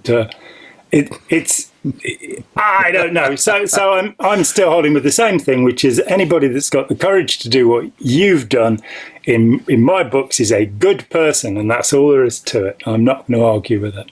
Okay, thank you, John. I appreciate that. John Atack drink disappeared. That's amazing. OT8. In my books, is a good person, and that's all there is to it. I'm not going to argue with it. Okay, disappearing drink. John, I appreciate that. I do my best to try and apologize. There are some people for whom no apology will ever be satisfactory, and there are some who believe that, even the apologies that I have made or the things that I've done are insincere, or they're not complete, or it's like, you can't make everyone happy all the time. There's always a small number who are dissatisfied no matter what, and I can only do what I can do and try and be as frank and straightforward and open as I can, and let the chips fall where they may. So yeah. Well, anyway, I forgive you totally, and as we said before we started recording, I do have the power to do that. Power invested in me, was that right? I have the proclamation. Yes, power that's to exactly forgive. right. The power invested in me. Yeah, because I did the Class 2 course. Exactly. And Ron Hubbard's given me the power of forgiveness. Good job. Yeah. Good job, John. And as soon as we're done here, we can start on our Joburg sec check. Oh, yeah. Well, I'm going to do the whole track sec check, actually, I think. Have you ever blanketed bodies, Mike, for this sensation kick? I bet you have. Have you ever run a baby farm? Well, that's weird. He was accused of that later, sort of. Let's have the truth. And about the diamond, that was a little pilled. Come on, let's have it. Out with it. Out with it. That's reading. That's reading. Oh no. Okay, I thought we'd, let me recap that. When you were about 6 years old, is that right? Your parents became enamored of Scientology, and you grew up in Scientology. You grew up believing that this was the way, the truth, and the life, and that you would clear the planet and everything would be wonderful within a very short period of time. The planet would be cleared. And at 18, you trekked off to the Mediterranean, was it? To join the flagship. Yes. And I thought you might like to regale us with some tales of... That's right. I totally forgot that he was on the boat. Like arriving there, how you felt, and what happened to you? Well, strictly speaking, it was not the Mediterranean. It was Lisbon where I first joined the Apollo. And the Atlantic, I had been in Spain at St. Right. It's not strictly speaking the Mediterranean. So I had been at St. Hill, in fact, for a number of months prior to that, waiting for approval. I had come from Australia. I sort of got waylaid at St. Lisbon is Portugal. That's right. I was waiting for approval to go to the Apollo, and only later did I... Oh, trans women. Mike Rinder died, so we're watching all Mike Rinder videos. But the reason that the approval was not coming was that this was the time when Hubbard was holed up in Queens, New York, with Jim Dinkelsey and Paul Preston. So 73, 73? Escaped. It was into 73. Yep. So this was in the summer of 1973. And, he'd escaped Morocco when the Moroccan Navy had escorted the Apollo. That's amazing. Fucking L. Ron Hubbard fucking escaped Morocco and the Moroccan Navy out of the country. And the ship was undergoing what they called the Clean Ship Program. Not a great look for the Moroccan Navy. Crawling through the vents and removing all particles of dust and dirt and fungus, because, as you probably know, John, Hubbard was notoriously phobic about dirt and smells. Smells drove the guy crazy. But I bet L. Ron Hubbard smelled crazy. He wrote bulletins about smells, and that smells were a form of controlling people. L. Ron Hubbard was like walking down the fucking hall. He said, I was walking down the hallway the other day, and somebody that wasn't me farted, and this is just unacceptable on this boat. And Rosewater was like the evil, invented by the Sykes to mass control the population, all sorts of crazy stuff. Fucking smell Ron Hubbard. Yep. And so the entire ship was engaged in this program of cleaning the ship from 69 viewers on YouTube in order to prepare it for the return of the Commodore. And when he came back, smell Ron Hubbard, except sometime I think it was early September 1973.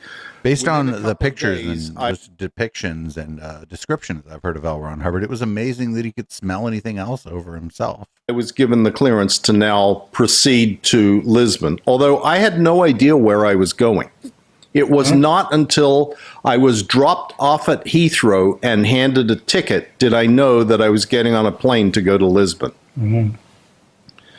And there were like dozens and dozens of boxes that were accompanying me of mail and various, communications going to the Apollo. And I arrived in Lisbon and I was told, this guy, Chuck, is going to pick you up at the airport. And that was Chuck Adams, who was the liaison point, the airport guy for the Apollo. Chuck, no matter what, if you went, office and a little van, and he and one other person were like the relay point.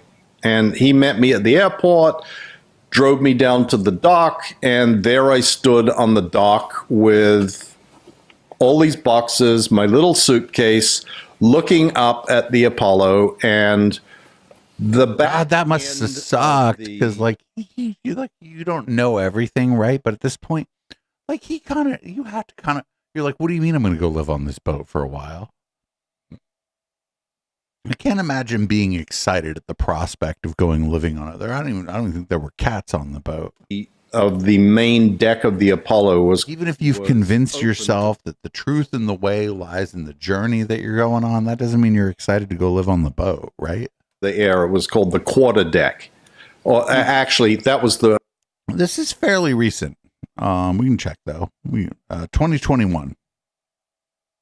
The A deck rear. Terminology doesn't really matter, but there was a railing that went around, and it was mealtime, and everybody was out there hanging over the railing, smoking cigarettes. Oh yeah, they all smoke. I've been resisting the urge to buy cigarettes myself. The only time I ever want cigarettes is when, for some dumb reason, I have cash. I ended up doing for many years thereafter. Oh, the Apollo! I don't know. The Apollo didn't have fucking what was it, blue asbestos like the Freewinds does.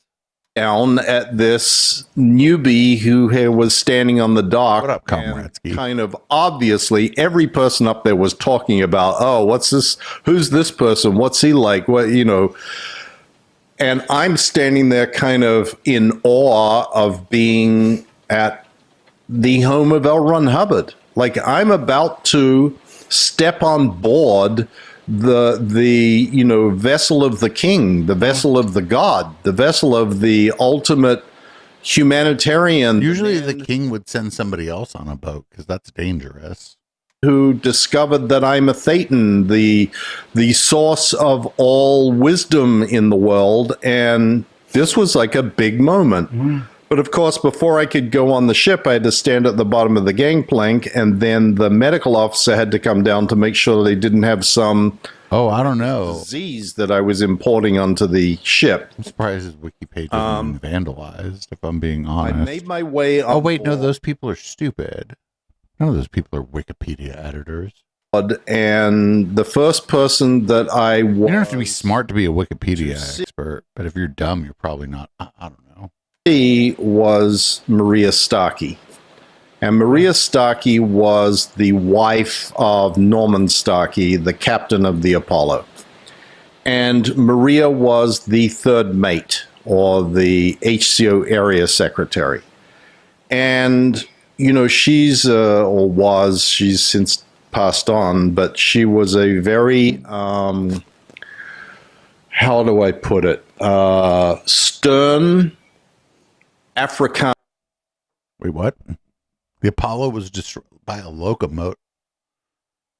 How do you drive your boat so badly that it gets hit by a train? How do you do that? How could you possibly drive your boat so badly that it gets hit by a train? With a very, very sort of superior manner. Like she, and particularly to someone like me that was a brand new guy, she was like way up there, and I was, you know, not worthy of being a piece of shit on the bottom of her shoe. And she informs me, So what I'm reading from that interpolation is that a train became self-aware. And as soon as it was within range of the Scientology boat, a little bit of self-harm to sink the Scientology boat. That's what I'm hearing. Thomas the Train isn't fucking around today. Thomas the Train is sinking the Apollo. I had believed that I was going to the Apollo to do the Flag Executive Briefing Course. The FEBC, the Senior Executive Training Program for Scientology, to then return to Australia and become an executive in the Sea Organization in Australia. Oh, the ancient buried treasure. Yeah. He had like fucking teenage girls. I don't know why they had a bunch of teenage girls on his boat. We can think about that later. But he had a bunch of teenage girls and some twinks. There were some twinks on his boat. And they would like just stop at islands and go searching for treasure. I had gone to the Apollo, and in fact, I had paid my own way, or more correctly, my parents had paid for me to travel there so that I could do. I mean, maybe they just wanted to get rid of you. They could have some adult I get time. into Maria's little office. That's not really the right word. Cubby.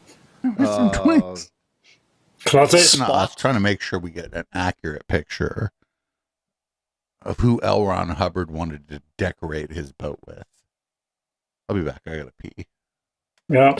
Like, I would describe the actual ship in a few minutes.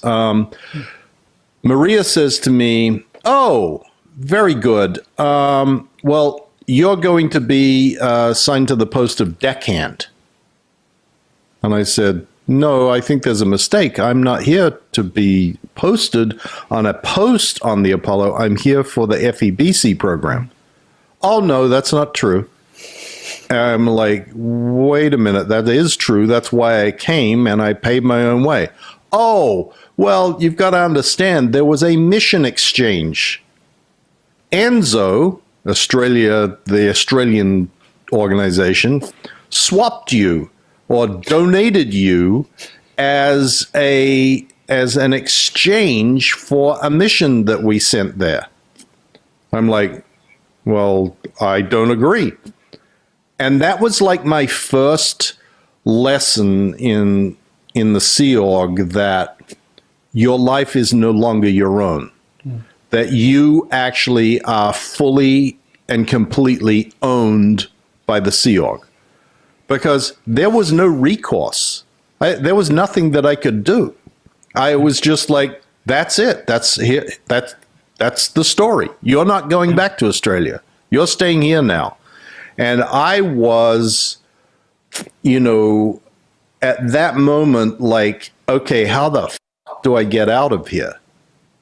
And they had taken my passport. I didn't have any money. I didn't even speak Portuguese. I'm like, you know, there's a quartermaster at the gangplank who stops anybody from coming and going. There was. I felt like I was just now trapped.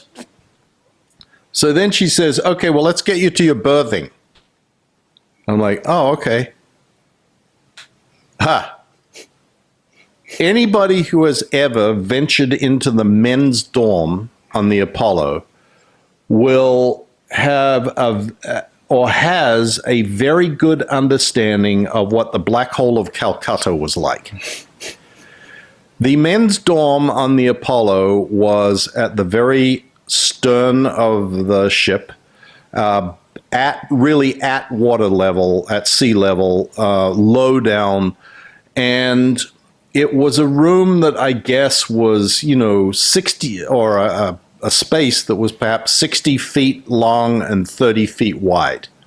And it had been where cattle had been transported back when the Apollo was a cattle transport ship.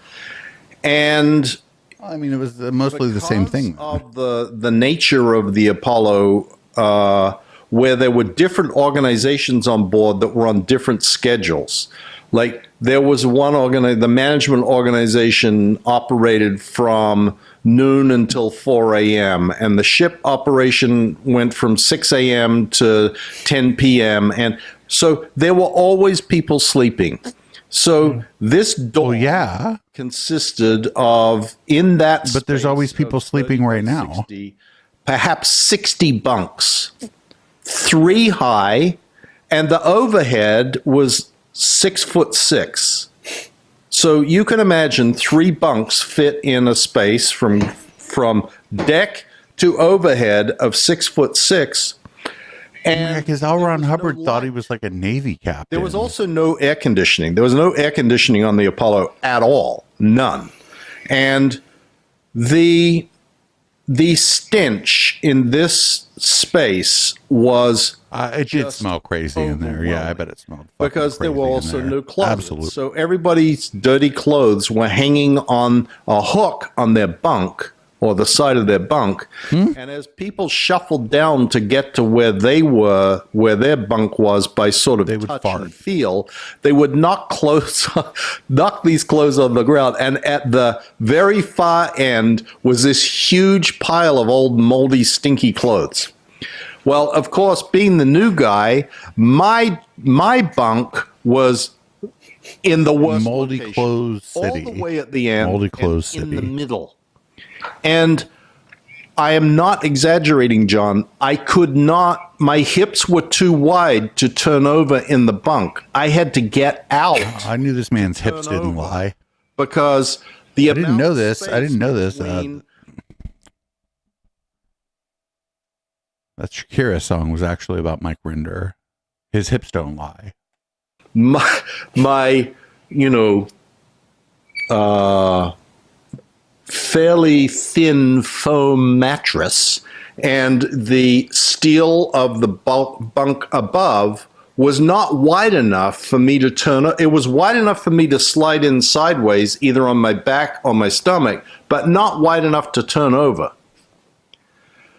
And then here's the shower hourglass arrangements. Hourglass the shower was one shower, 4 or 2 for those 60 people.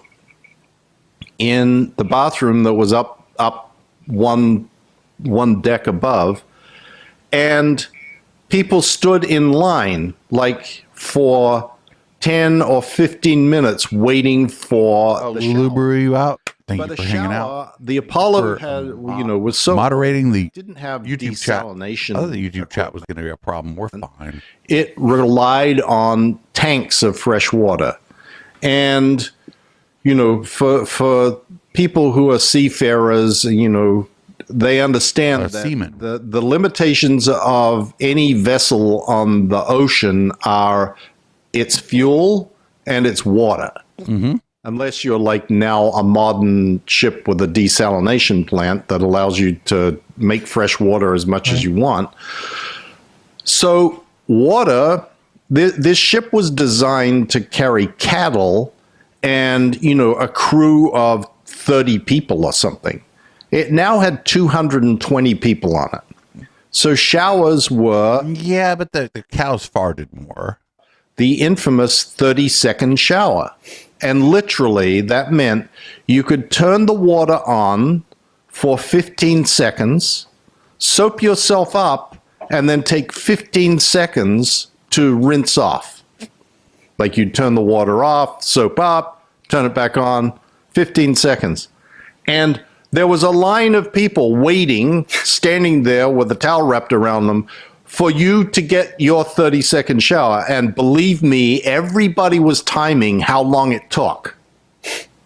You didn't wash your clothes in fresh water. You washed your clothes in salt water. What? Because there's an unlimited supply of salt water. It's like your shirt's like pressed. Shirt stays flat against your body, actually. Of course. So you wash your clothes in salt water. That was a very difficult proposition. So there were buckets all over the place with people's clothes that were soaking in in salt water and detergent. And oftentimes people would forget where their bucket was because there were so many of them, and they would just sit and sit and sit until they became so overpoweringly, awfully smelly. Yeah, at some point you don't want your pants anymore. And dump them over the side. This was okay. So then you get to time for lunch or dinner or breakfast or whatever. The food put a new meaning to the word garbage. I mean, it was terrible. As in every SEAL... Wait, nobody there could fish? I have ever been in, the allocation of funds to crew food is always very low on the priority list. It's always like, you got to get out the mailings first, and you've got to pay the book commissions, and you've got to pay the registrars, and et cetera, et cetera. And then food for the crew is sort of it can be reduced down to the absolute minimum. So...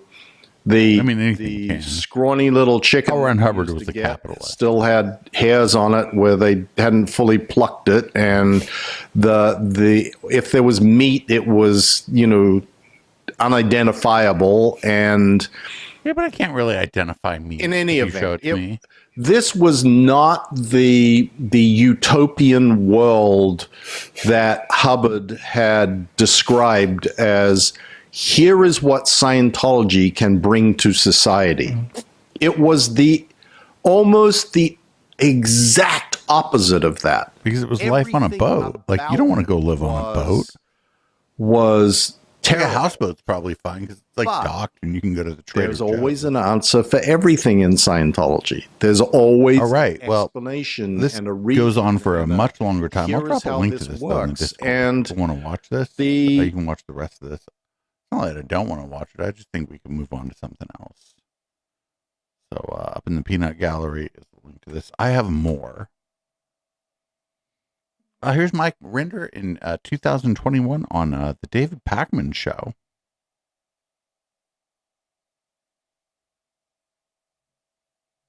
Today I'm going to be speaking with Mike Rinder, who's a former senior executive of the Church of Scientology as well as the Sea organization. Mike, it's so great to have you on today. Thanks, David. It's lovely to be here. So I've interviewed both first and second generation Scientology members. I know that often the dynamics for one's relationship to Scientology are different depending on whether your parents were already part of it when you were born or not. Talk to us a little bit about your path in.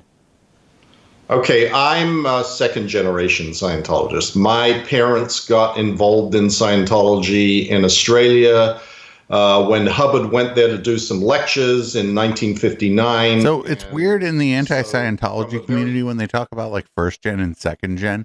I don't think it really even has anything to do with how many generations of your family has been in there. I think that, like, when they say second gen, they just mean like Gen X and millennials. Like, I don't think that they like are really drawing, because Rinder's a second generation Scientologist.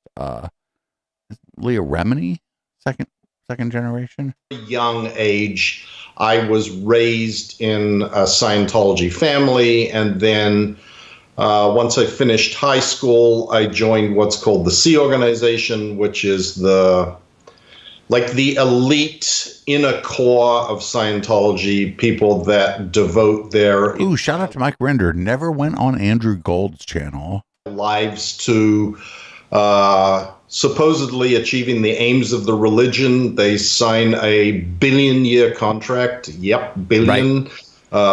Because Scientologists believe that you live many different lifetimes. Slow news week. Your spirit probably slow news week. Transcends bodies, and so you commit yourself basically to an eternity of service of Scientology. And I did that from the age of 18 until I left when I was 53. So there's already 5 branching paths we could go down here. Let's address a few maybe of the sort of nuts and bolts. You say when you finished high school, is Yes. Scientology big? Yeah. Was this right after his book came out? Maybe. On people I go on that David are part of the Pakman's Sea show. Org, not I wouldn't be invited back, but I go on David Pakman's show. going to college? Absolutely. Hubbard, I mean, everything in Scientology is based on what Hubbard's view of things are. And Hubbard had a very negative opinion of educational systems and educational institutions, partly because he dropped out of college, but also he figured that he had come up with a quote, technology of study that made everything else sort of irrelevant. And because it's sort of like what we talk about here too, though, like this idea that like somebody's come up with some fucking theory of piss drinking or whatever it is, that like, I don't know, you shouldn't have a vaccine, or you shouldn't. L. Ron Hubbard did that, but just for everything. It's weird. He believed that Scientology addresses everything there is to know about life and the world, that it was far more important for L. Ron Hubbard would have been pretty dangerous in the YouTube age. Children to be educated in Scientology than educated in, quote, WOG, meaning non-Scientology stuff. Got it. And then in terms of the Sea Org, I know that other Sea Org, former Sea Org folks I've spoken to say they got no salary. They basically got housing, and then that was part of the way salary that or the salary. church would exert control over them. Was that your situation? Yeah, absolutely, David. That's everybody who is in the Sea Organization becomes basically an indentured servant to the organization of Scientology. In other words, you live, you eat, your health care, whatever it may be, is provided by Scientology. You don't. Ooh, I don't know. So I think WOG was like a anti-Italian term, right? Is that right? Is some anti-Italian shit where they call the Italians? Well, I think they did.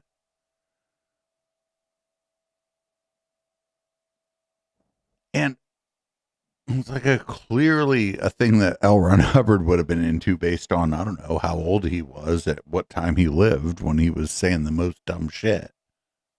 Money per se, you get what's called a stipend, which can range from. Wait, what is WOG? Yeah, even Twitch knows. Like Twitch is like, oh, we're gonna allow this automod. I don't even.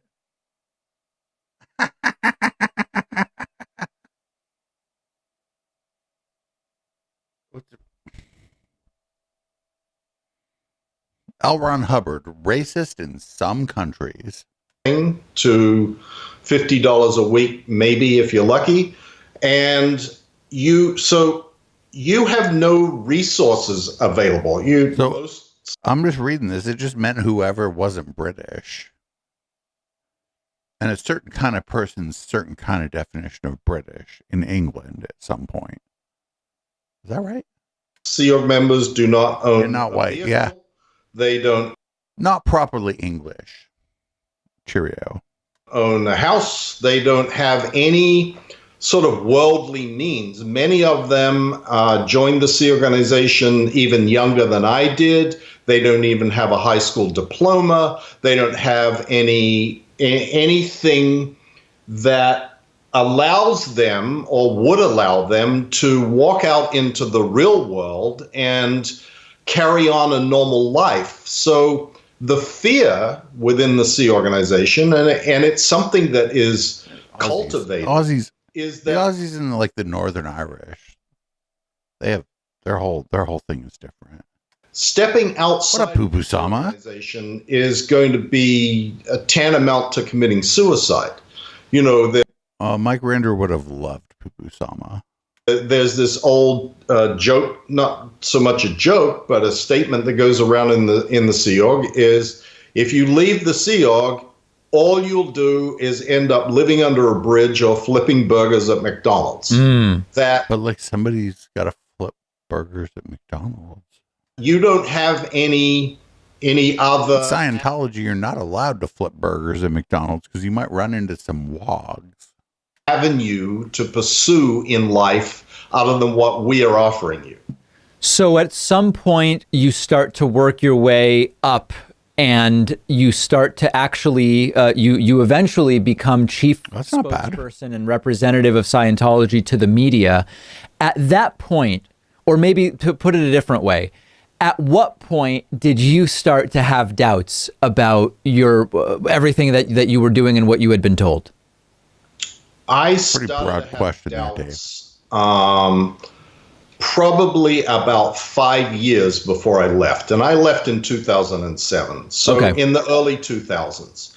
But you have to understand, David, that having doubts is there is this enormous push and pull of what you've been taught in Scientology, and there is a very fundamental principle that Hubbard uses to, hang on to people, which is that your condition, whatever condition you find yourself in, is your own. You've caused worthy old gentleman. That you've caused. If it's I think that's what it means. WOG does not mean worthy old gentleman. Bad state of affairs. You've caused it by doing bad things. It's funny though. And so when you and it even is down to the level of, if you're contemplating leaving this organization, it means that you've done bad things to this organization. So you get this. I'd burn that shit down on my way out, wouldn't you? Oh, my Scientology teaching tells me that that's because I've done something bad and I need to look inside within myself and figure out what that is. So, and there are a lot of other factors that go into it. Like I had 2 children and a wife. It's almost not even allowed in Scientology. Decide I wish to leave, then that becomes a problem, because if I tell my wife, she's probably going to report me, and then I'll be stopped. If I don't tell her, not if your wife a ride or die, my wife and children. So there's and that's just the sort of most surface factors that. So talk a little bit about the concept I've heard before fucking about. Kidding me. Somebody in the YouTube chat is like, "Oh, it means worthy Oriental gentleman." Fucking, that sounds like L. Ron Hubbard to me, actually. Not lying. Sounds like L. Ron Hubbard to me. Will be prevented from leaving. And what I want to understand is, as a general thing, someone calls the police and says they're being held against their will, for example, and police show up and you don't even really need a warrant in that situation. You're able to verify someone's well-being. Did you even have access to a phone? Could you even call police if you're being held against your will? Well, this depends on where you're at. If you were where I was at Golden Era Productions, the international headquarters of Scientology in Riverside County, you don't have commonly access to a phone. And the phones that are there, in order to be able to make any call, you have to go via reception. I see. But beneath that, David, there is another very well inculcated idea in Scientology that going to the police or law enforcement is a big no-no. This is just not done. Nobody goes to call the police or do something that is outside of the world of Scientology to solve a problem within Scientology. Now, obviously, if you're at the point where you're ready to jump the fence and run down the highway in the middle of nowhere and hope that someone's going to pick you up, then you're not in that mindset. But it takes a lot of thinking outside the bubble that you exist in to get to that point. Right. And by very definition, because you're in a bubble of agreed upon thoughts and ideas and everybody else agrees with you and what's right and what's wrong is all agreed upon, it's very difficult to think outside that bubble. So that's why Larry Wright so cleverly called his book Going Clear, Scientology and the Prison of Belief. Because I mean, they're kind of not wrong here. Like, if you're being abused by a cult and the cult has money or whatever, the police aren't going to fucking help you. They're the police. If you have a dog, they'll probably just shoot your dog. So Scientology isn't necessarily wrong here. Security guards, there's lights, there's motion sensors on the fences, there's cameras everywhere, etc., etc. The real prison of Scientology, and particularly SEAL members, is here. Right. And did some of the former Scientology people I've spoken to started to take issue with the practices as an organization, but almost continued having the doctrine beliefs even after they left? Yeah, that's crazy. Doubts with one, the other, or both? That shit's fucked up too. Is like, but when we talked to Tony, when me and the media went to talk to Tony, we were talking about how it's like a journey. When you leave like a cult, maybe you think that the core beliefs were okay, but the structure was bad. And then you leave. So good for you for leaving. Maybe you eventually realized, no, the core beliefs were stupid too. But good for you for leaving in the first place. Both. With primarily one. The organization and David Miscavige. Interesting. Have a bab while you're up. Get more weed too. We're gonna get initial high. problem. I have more. We have more. You didn't believe that aliens previously were here, or you weren't doubting that. You were doubting the organization. Correct. It takes, and I obviously have spoken to a lot of former Scientologists and a lot of former Sea Org members.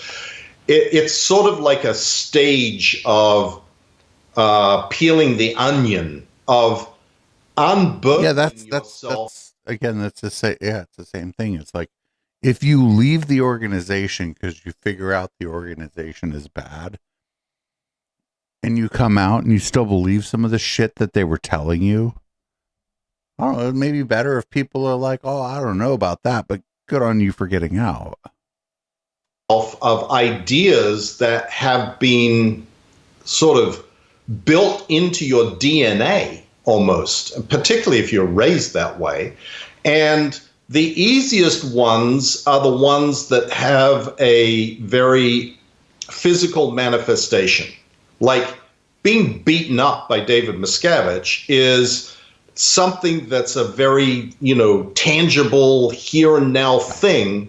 The ideas of that Dianetics and Hubbard's book Dianetics is a load of bunk takes a lot longer to get. Yeah, he's right. Yeah. This organization was abusing you. Well, then you left.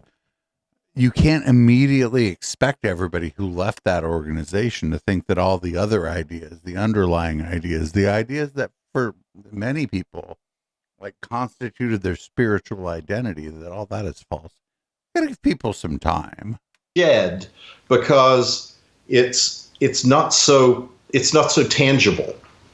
That makes a lot of sense. And I mean, when you, it seems as though it takes, in a sense, more, although in a physical sense, the decision to leave or try to leave seems like the piece that's most difficult. It seems that maybe the beliefs that have been ingrained. No, leaving is the most difficult piece. Entire life are really the most difficult, although in a different way. Yeah, you're leaving's the most difficult. Absolutely right, David. And I don't think that there is anybody that you will ever talk to who is a former Scientologist that will tell you anything different than that. You I were think it's a shared experience. You talk about what it means to be in the hole and your experience in the hole for 2 years. Oh, very different than me. Never mind. It's it's really a prison. It was a prison that was created at the international headquarters by David Miscavige in a double-wide trailer, a building that was constructed out of 2 double-wide trailers, and the doors were barred and the windows were screwed shut, and there was a security guard at the only access point to the building, and we were put in there to figure out why we were suppressive persons. And a suppressive person in Scientology means someone like anybody who is intent upon destroying mankind. Right. And Miscavige, David Miscavige, the ecclesiastical leader of the Scientology religion, as he likes to call himself, was always seeking to be the person who was the big dog, the dominant personality in the environment, and kept anybody who was a potential threat to his control of the organization constantly in a state of, am I in trouble? Am I not in trouble? Am I going to be, sent to shovel in Louisiana? Am I? Well, you got to be in Louisiana. Today? And the whole was sort of the final manifestation of this, where he basically took everybody who was at the senior echelon of Scientology and put them in the. All right, that was a bit of Mike Rinder on the Dave Pacman show. Here is Today 9, Australia. I think from a year or so after. I think we just watched. I think so. A year or so after. Welcome back. It's the controversial religion of Hollywood stars like Tom Cruise and John Travolta, but now a new book is exposing more of the secret inner workings of the Church of Scientology. One of the highest ranking defectors from Scientology, Mike Rinder, has written a memoir on his escape. And Mike joins us now from Florida in the US. Mike, thanks so much for joining us. You have exposed much of the speculation about the spying and intimidation tactics occurring within Scientology. What do you want people to know about Scientology? Well, first of all, good morning, and it's lovely to hear some great Australian accents. The first thing I want people to understand is that what is presented to the world about what really goes on in Scientology is a very different state of affairs than what actually happens inside what I call the bubble of Scientology, where there is pretty systematic abuse and taking advantage of people. And while the book is not really an expose, it's really the story of my life, it acts as an expose because of the experiences that I had. And I have tried to explain and detail just what it is like to be inside Scientology and working at the highest levels of the hierarchy of Scientology. You open the book with you basically running away from Scientology. At the age of 52, you break free. What was the moment that made you go, I'm out? Interestingly, it was a reporter. John Sweeney of the BBC, who I was dealing with, who asked me questions on camera about being physically assaulted by David Miscavige. I told him that they were lies and threatened to sue him, but I knew that they were true and that the people who had told him these things were people who had witnessed these events happening just as I had. And I sort of stopped and went, you know, this is not what I got into Scientology for. I did not join the Sea Organization, which is the sort of central inner clique of Scientology where you're required to sign a billion-year contract to join, which is where the name of the book comes from. I went, look, this is just not why I became a part of it. There's something wrong. I'm not here to defend the abuses of David Miscavige. And subsequent to that, the thing that had kept me for so long that I detail in the book was that I had 2 children and a wife still in the Sea Organization, and that had prevented me from really leaving because I didn't want to leave them behind and I didn't want them to suffer consequences. But David Miscavige, the leader of Scientology, then wrote an email and said, I'm never coming back to the United States, meaning me. I'm not going back to the United States. I'm going to be shipped off. And so I went, you know, there's nothing left here for me. This is sort of a moment where nothing could be worse. I've got to change. Wow. You know, yeah. It broke my heart reading the letter that you penned to your children at the opening of the book, sort of trying to reach out to them, I suppose, in a way. How hard has it been for you losing them in this process? It's terrible, Sylvia. It was the thing that I feared. It was the thing that I sort of knew was going to happen. But it is also the thing that motivates me and drives me to keep going, exposing what is really going on in the world of Scientology. Because, you know, you may not be aware of this, but I covered it in the book. My children are now used as the primary attack dogs, seeking to smear me and discredit me. And my daughter has a website and... Hold on, Hombre. No. Scientology is not much weirder. And as we've been covering around here, there's an activist or several activist communities that have formed around the cult of Scientology, around opposing the cult of Scientology, where things got like fucking pretty fucked up and weird. Bye. Constant videos that get put up saying that, you know, I assaulted her mother and that I've caused her permanent damage. And this is all documented as being completely fucking untrue. Jugo, thank you for hanging out with us this evening. Fuck yeah. I thought YouTube was going to be bad, but everybody on YouTube was nice. They were even nicer than all of you, my Twitch family. That doesn't stop them from saying it. Oh, Mike, we're so sorry. And I also feel sorry for your kids too in that, you know, the fact that they're so brainwashed to do that. But in this book, you do make some incredible claims. We know the Hollywood connection to Scientology. You talk about Tom Cruise and his marriage to Nicole Kidman. And, you know, just give us a quick insight about what unfolded during that time.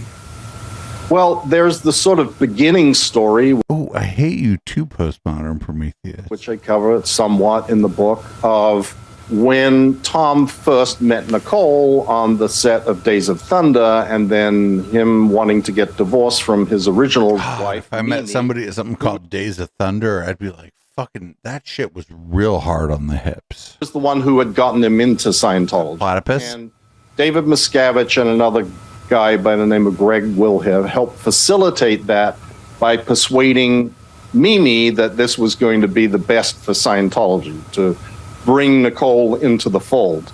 Then when Nicole, who honestly was always somewhat of an enigma in Scientology because her father is a psychiatrist and that is absolutely forbidden in Scientology, it is illegal in Scientology for your dad to be a head shrink. She not been Nicole Kidman and the future wife of Tom Cruise, she would not have been YouTube people, come over to Twitch. My God. To participate in Scientology.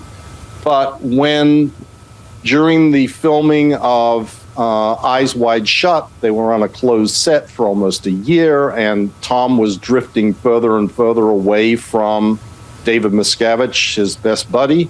The decision was made to basically figure out how to get Tom back into the fold, and wait, why? That then sort of resulted in Nicole falling we have the best email away and into disfavor. And it had been reported earlier, and Marty Rathman, the person who did this, told me that he had been instructed to tap Nicole's phone in order to get information that could be used by Tom in their divorce. Wow. Well, look, you offer a really amazing insight into something that is so shrouded in secrecy and mystery, isn't it? We really appreciate you coming on and joining us today and sharing such a personal story with us, Mike. Thank you. Ooh, I don't know how much longer I can do this. Oh, fuck. Mike Rinder went on that Misfit Anchor show. It's a News Nation, friends. Mike Rinder went on News Nation in 2022. Probably because he's talking about an alien, Xenu. The secrets of Scientology are kind of like catnip for conspiracy theorists, but they are also fascinating news for the rest of us. Friend, conspiracy theorists, as we know them in this community, they don't give a fuck about Scientology. Think of the conspiracy theorists that we watch around here, friends. Regulars. Any of them talk about Scientology? From rumors about Tom Cruise to the extramarital gay love life of John Travolta. Gay people can get married now. The church has been tabloid fodder for a few decades now. But tabloids are one thing, first-hand accounts are quite another. Mike Rinder was a high-ranking executive in the church, and he says much of what has been whispered is actually true. Spying, intimidation, cover-ups, even violence at the hands of its leader, David Miscavige. Rinder escaped, wrote a book, and then agreed to talk to me. His book is called... I mean, that's not really the story. Mike Rinder escaped fucking 20 years ago. Years, my escape from a life in the highest ranks of Scientology. Mike, thanks so much for being with me tonight. First question right off the bat, what else is in your book that is going to turn heads and probably make the church pretty mad? Lady, if you could read, you could have found that out. A lot, Ashley. Thank you so much for having me on. I think that the details about how David Miscavige managed to rise to power in Scientology and some of the things that are revealed about L. Ron Hubbard, the founder of Scientology, and the insanity that goes on at the highest levels of the inner sanctum of Scientology. I think that those are the things that will rankle them the most, not really even the celebrity stuff.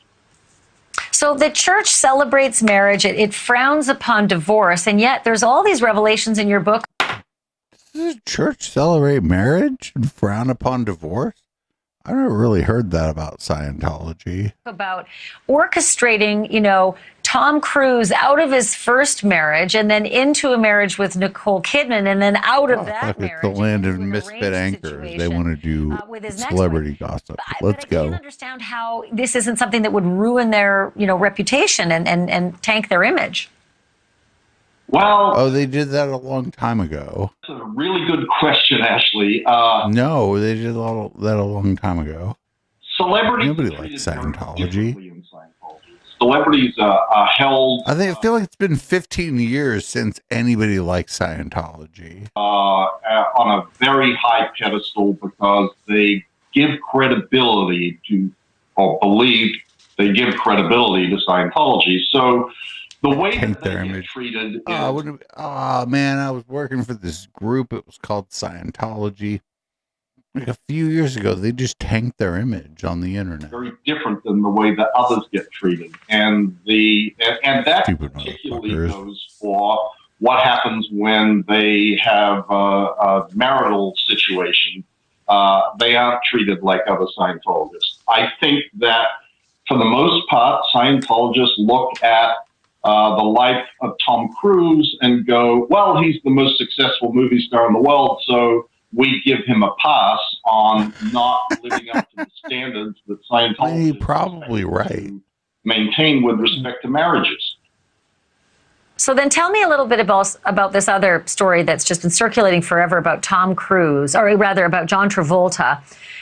You say in the book that you actually witnessed John Travolta with a male masseur who was, I think, wearing a bathrobe and kissed him like fully on the lip. What was the circumstance of what you witnessed? Get him, misfit anchor.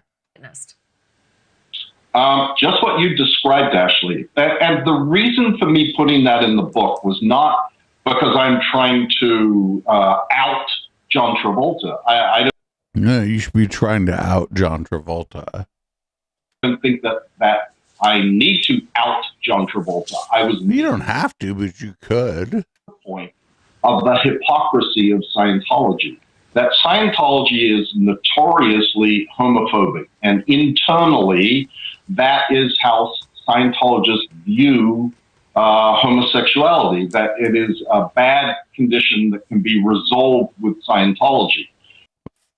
Fuck yeah. Fuck yeah. I believe firmly that if John Travolta was not a Scientologist, he would not try to pretend that he is anything other than what he is sexually. There's no stigma associated with it other than inside Scientology. Oh, no, there's other stigmas associated with it, but it wouldn't come from your church if he wasn't from Scientology. Fuck yeah, based Mike Rinder. Listen to this.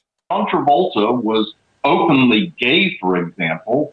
Inside Scientology, people would start scratching their head and going, wait a minute, auditing is supposed to deal with that. He should have been. But if people started scratching their head and be like, what if I'm gay? You would have that by now. So that I make the point that I believe that is why he doesn't just come right out and say whatever it is that is his sexual orientation. Has the church or Travolta or Cruise or anybody else who's been written about in the book, have they threatened to sue you, or have they filed suits for defamation or anything like that? No, they used a weather machine to give Mike Rinder cancer. No.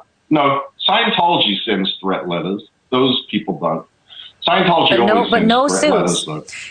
It was interesting suits. if there isn't a suit, because then you got to go under oath and you got to answer the questions real quickly as a fixer. But I'd answer the questions, be like, hey, is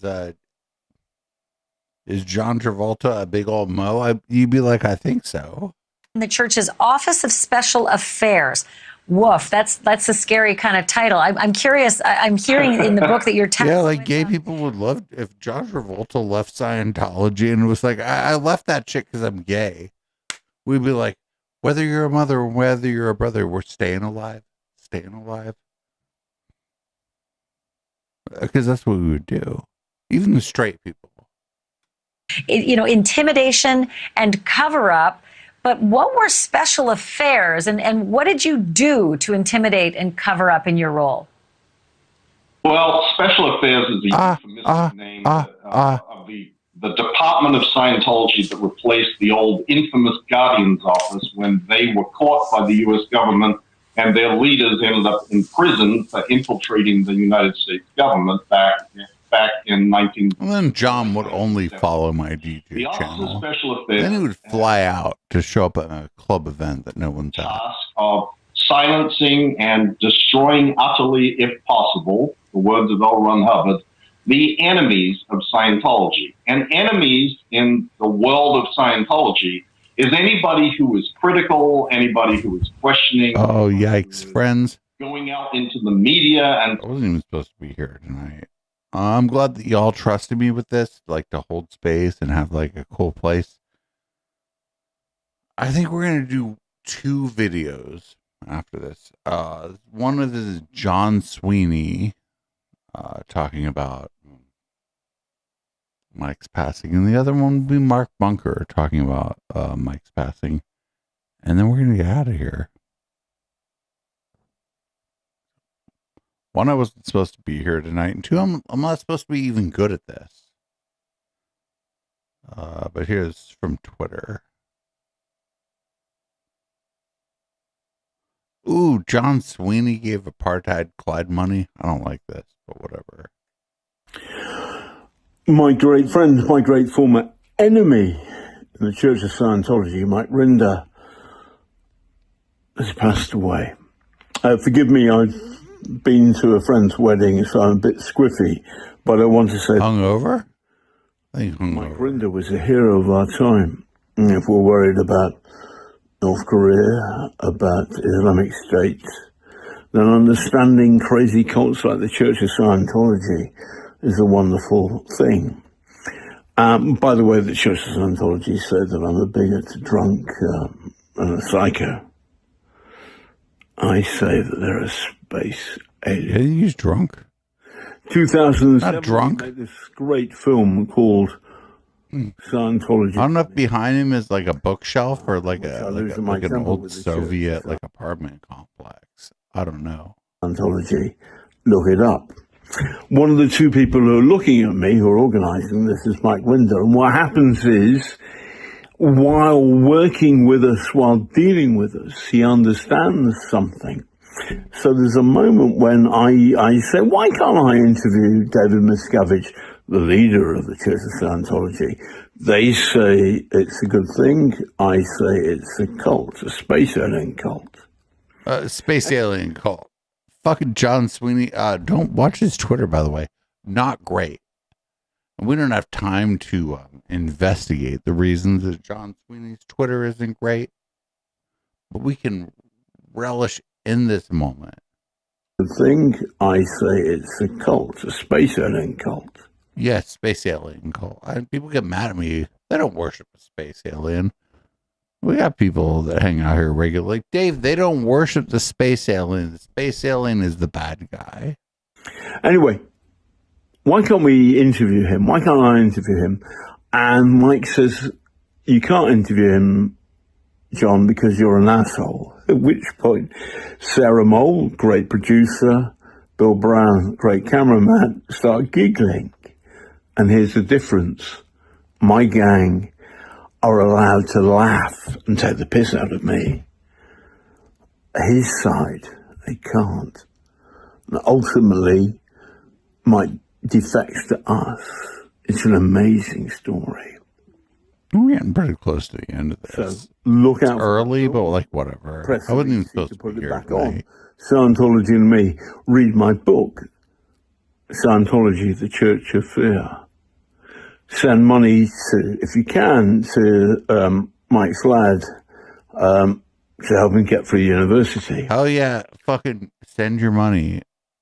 We don't even have a command for it or whatever. It's in the YouTube description. Send your money. Don't give me any money tonight. You've given me like a lot of money in the last 3 days. Right now. Put your head down. He's wearing an orange beanie. Remember the great human being. It was Mike Rinder. We got one more. And then we're probably going to get out of here. It's mostly my fault. I'm not even supposed to be here tonight. But here's Mark Bunker. Mark Bunker did a tribute to Mike Rinder. What are your crimes, Mark? Yes, what are Wait, it's an hour? You beat your wife, you kick a pup, we'll find your crimes or This is an hour and 45 minutes. That's not nice, so now you'll have to pay a price. So what are your crimes, Mark? What have you done? Oh, it's too late now. Fair game's begun. Good evening and welcome to this slightly delayed broadcast from Xenu TV, operating here throughout the entire sector of the galaxy, but specializing on news here on Tigiak, which is where we live after all. And it is a sad news day today with the death of Mike Rinder. And this was not a surprise. He's been battling cancer for a long time, and looked like he was beating that battle. And they haven't announced the actual cause of death yet, as far as I can tell from reading reports in the news. So, but it was body a valiant struggle that he put up. And as with all of us, we have to succumb at some time. And it's just always a shame when it's somebody that you respect and admire. And I got to say, I have not been that close with Mike. There are certainly a lot of folks. It's the same. Everybody, I know it's a little early for us, but I think we've done what we're supposed to do here. Twitch people, we're going to raid somebody. YouTube, you do not have that option. I wasn't even supposed to be here tonight. Oh, I don't want that image up here. How do we do this? We just turn off the show image. Whatever. So we're going to raid somebody. We're going to raid a friend of ours. No, thanks everybody too.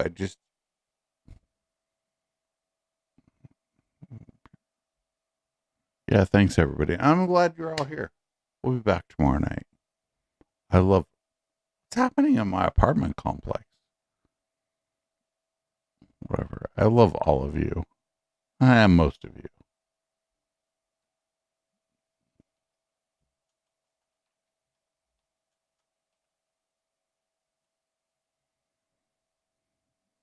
You know who saw UFOs?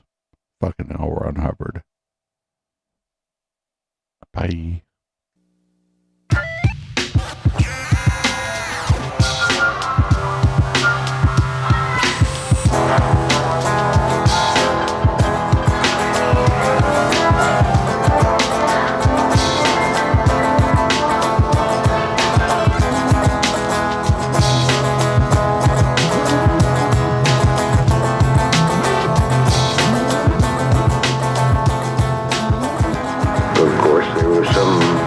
About UFOs.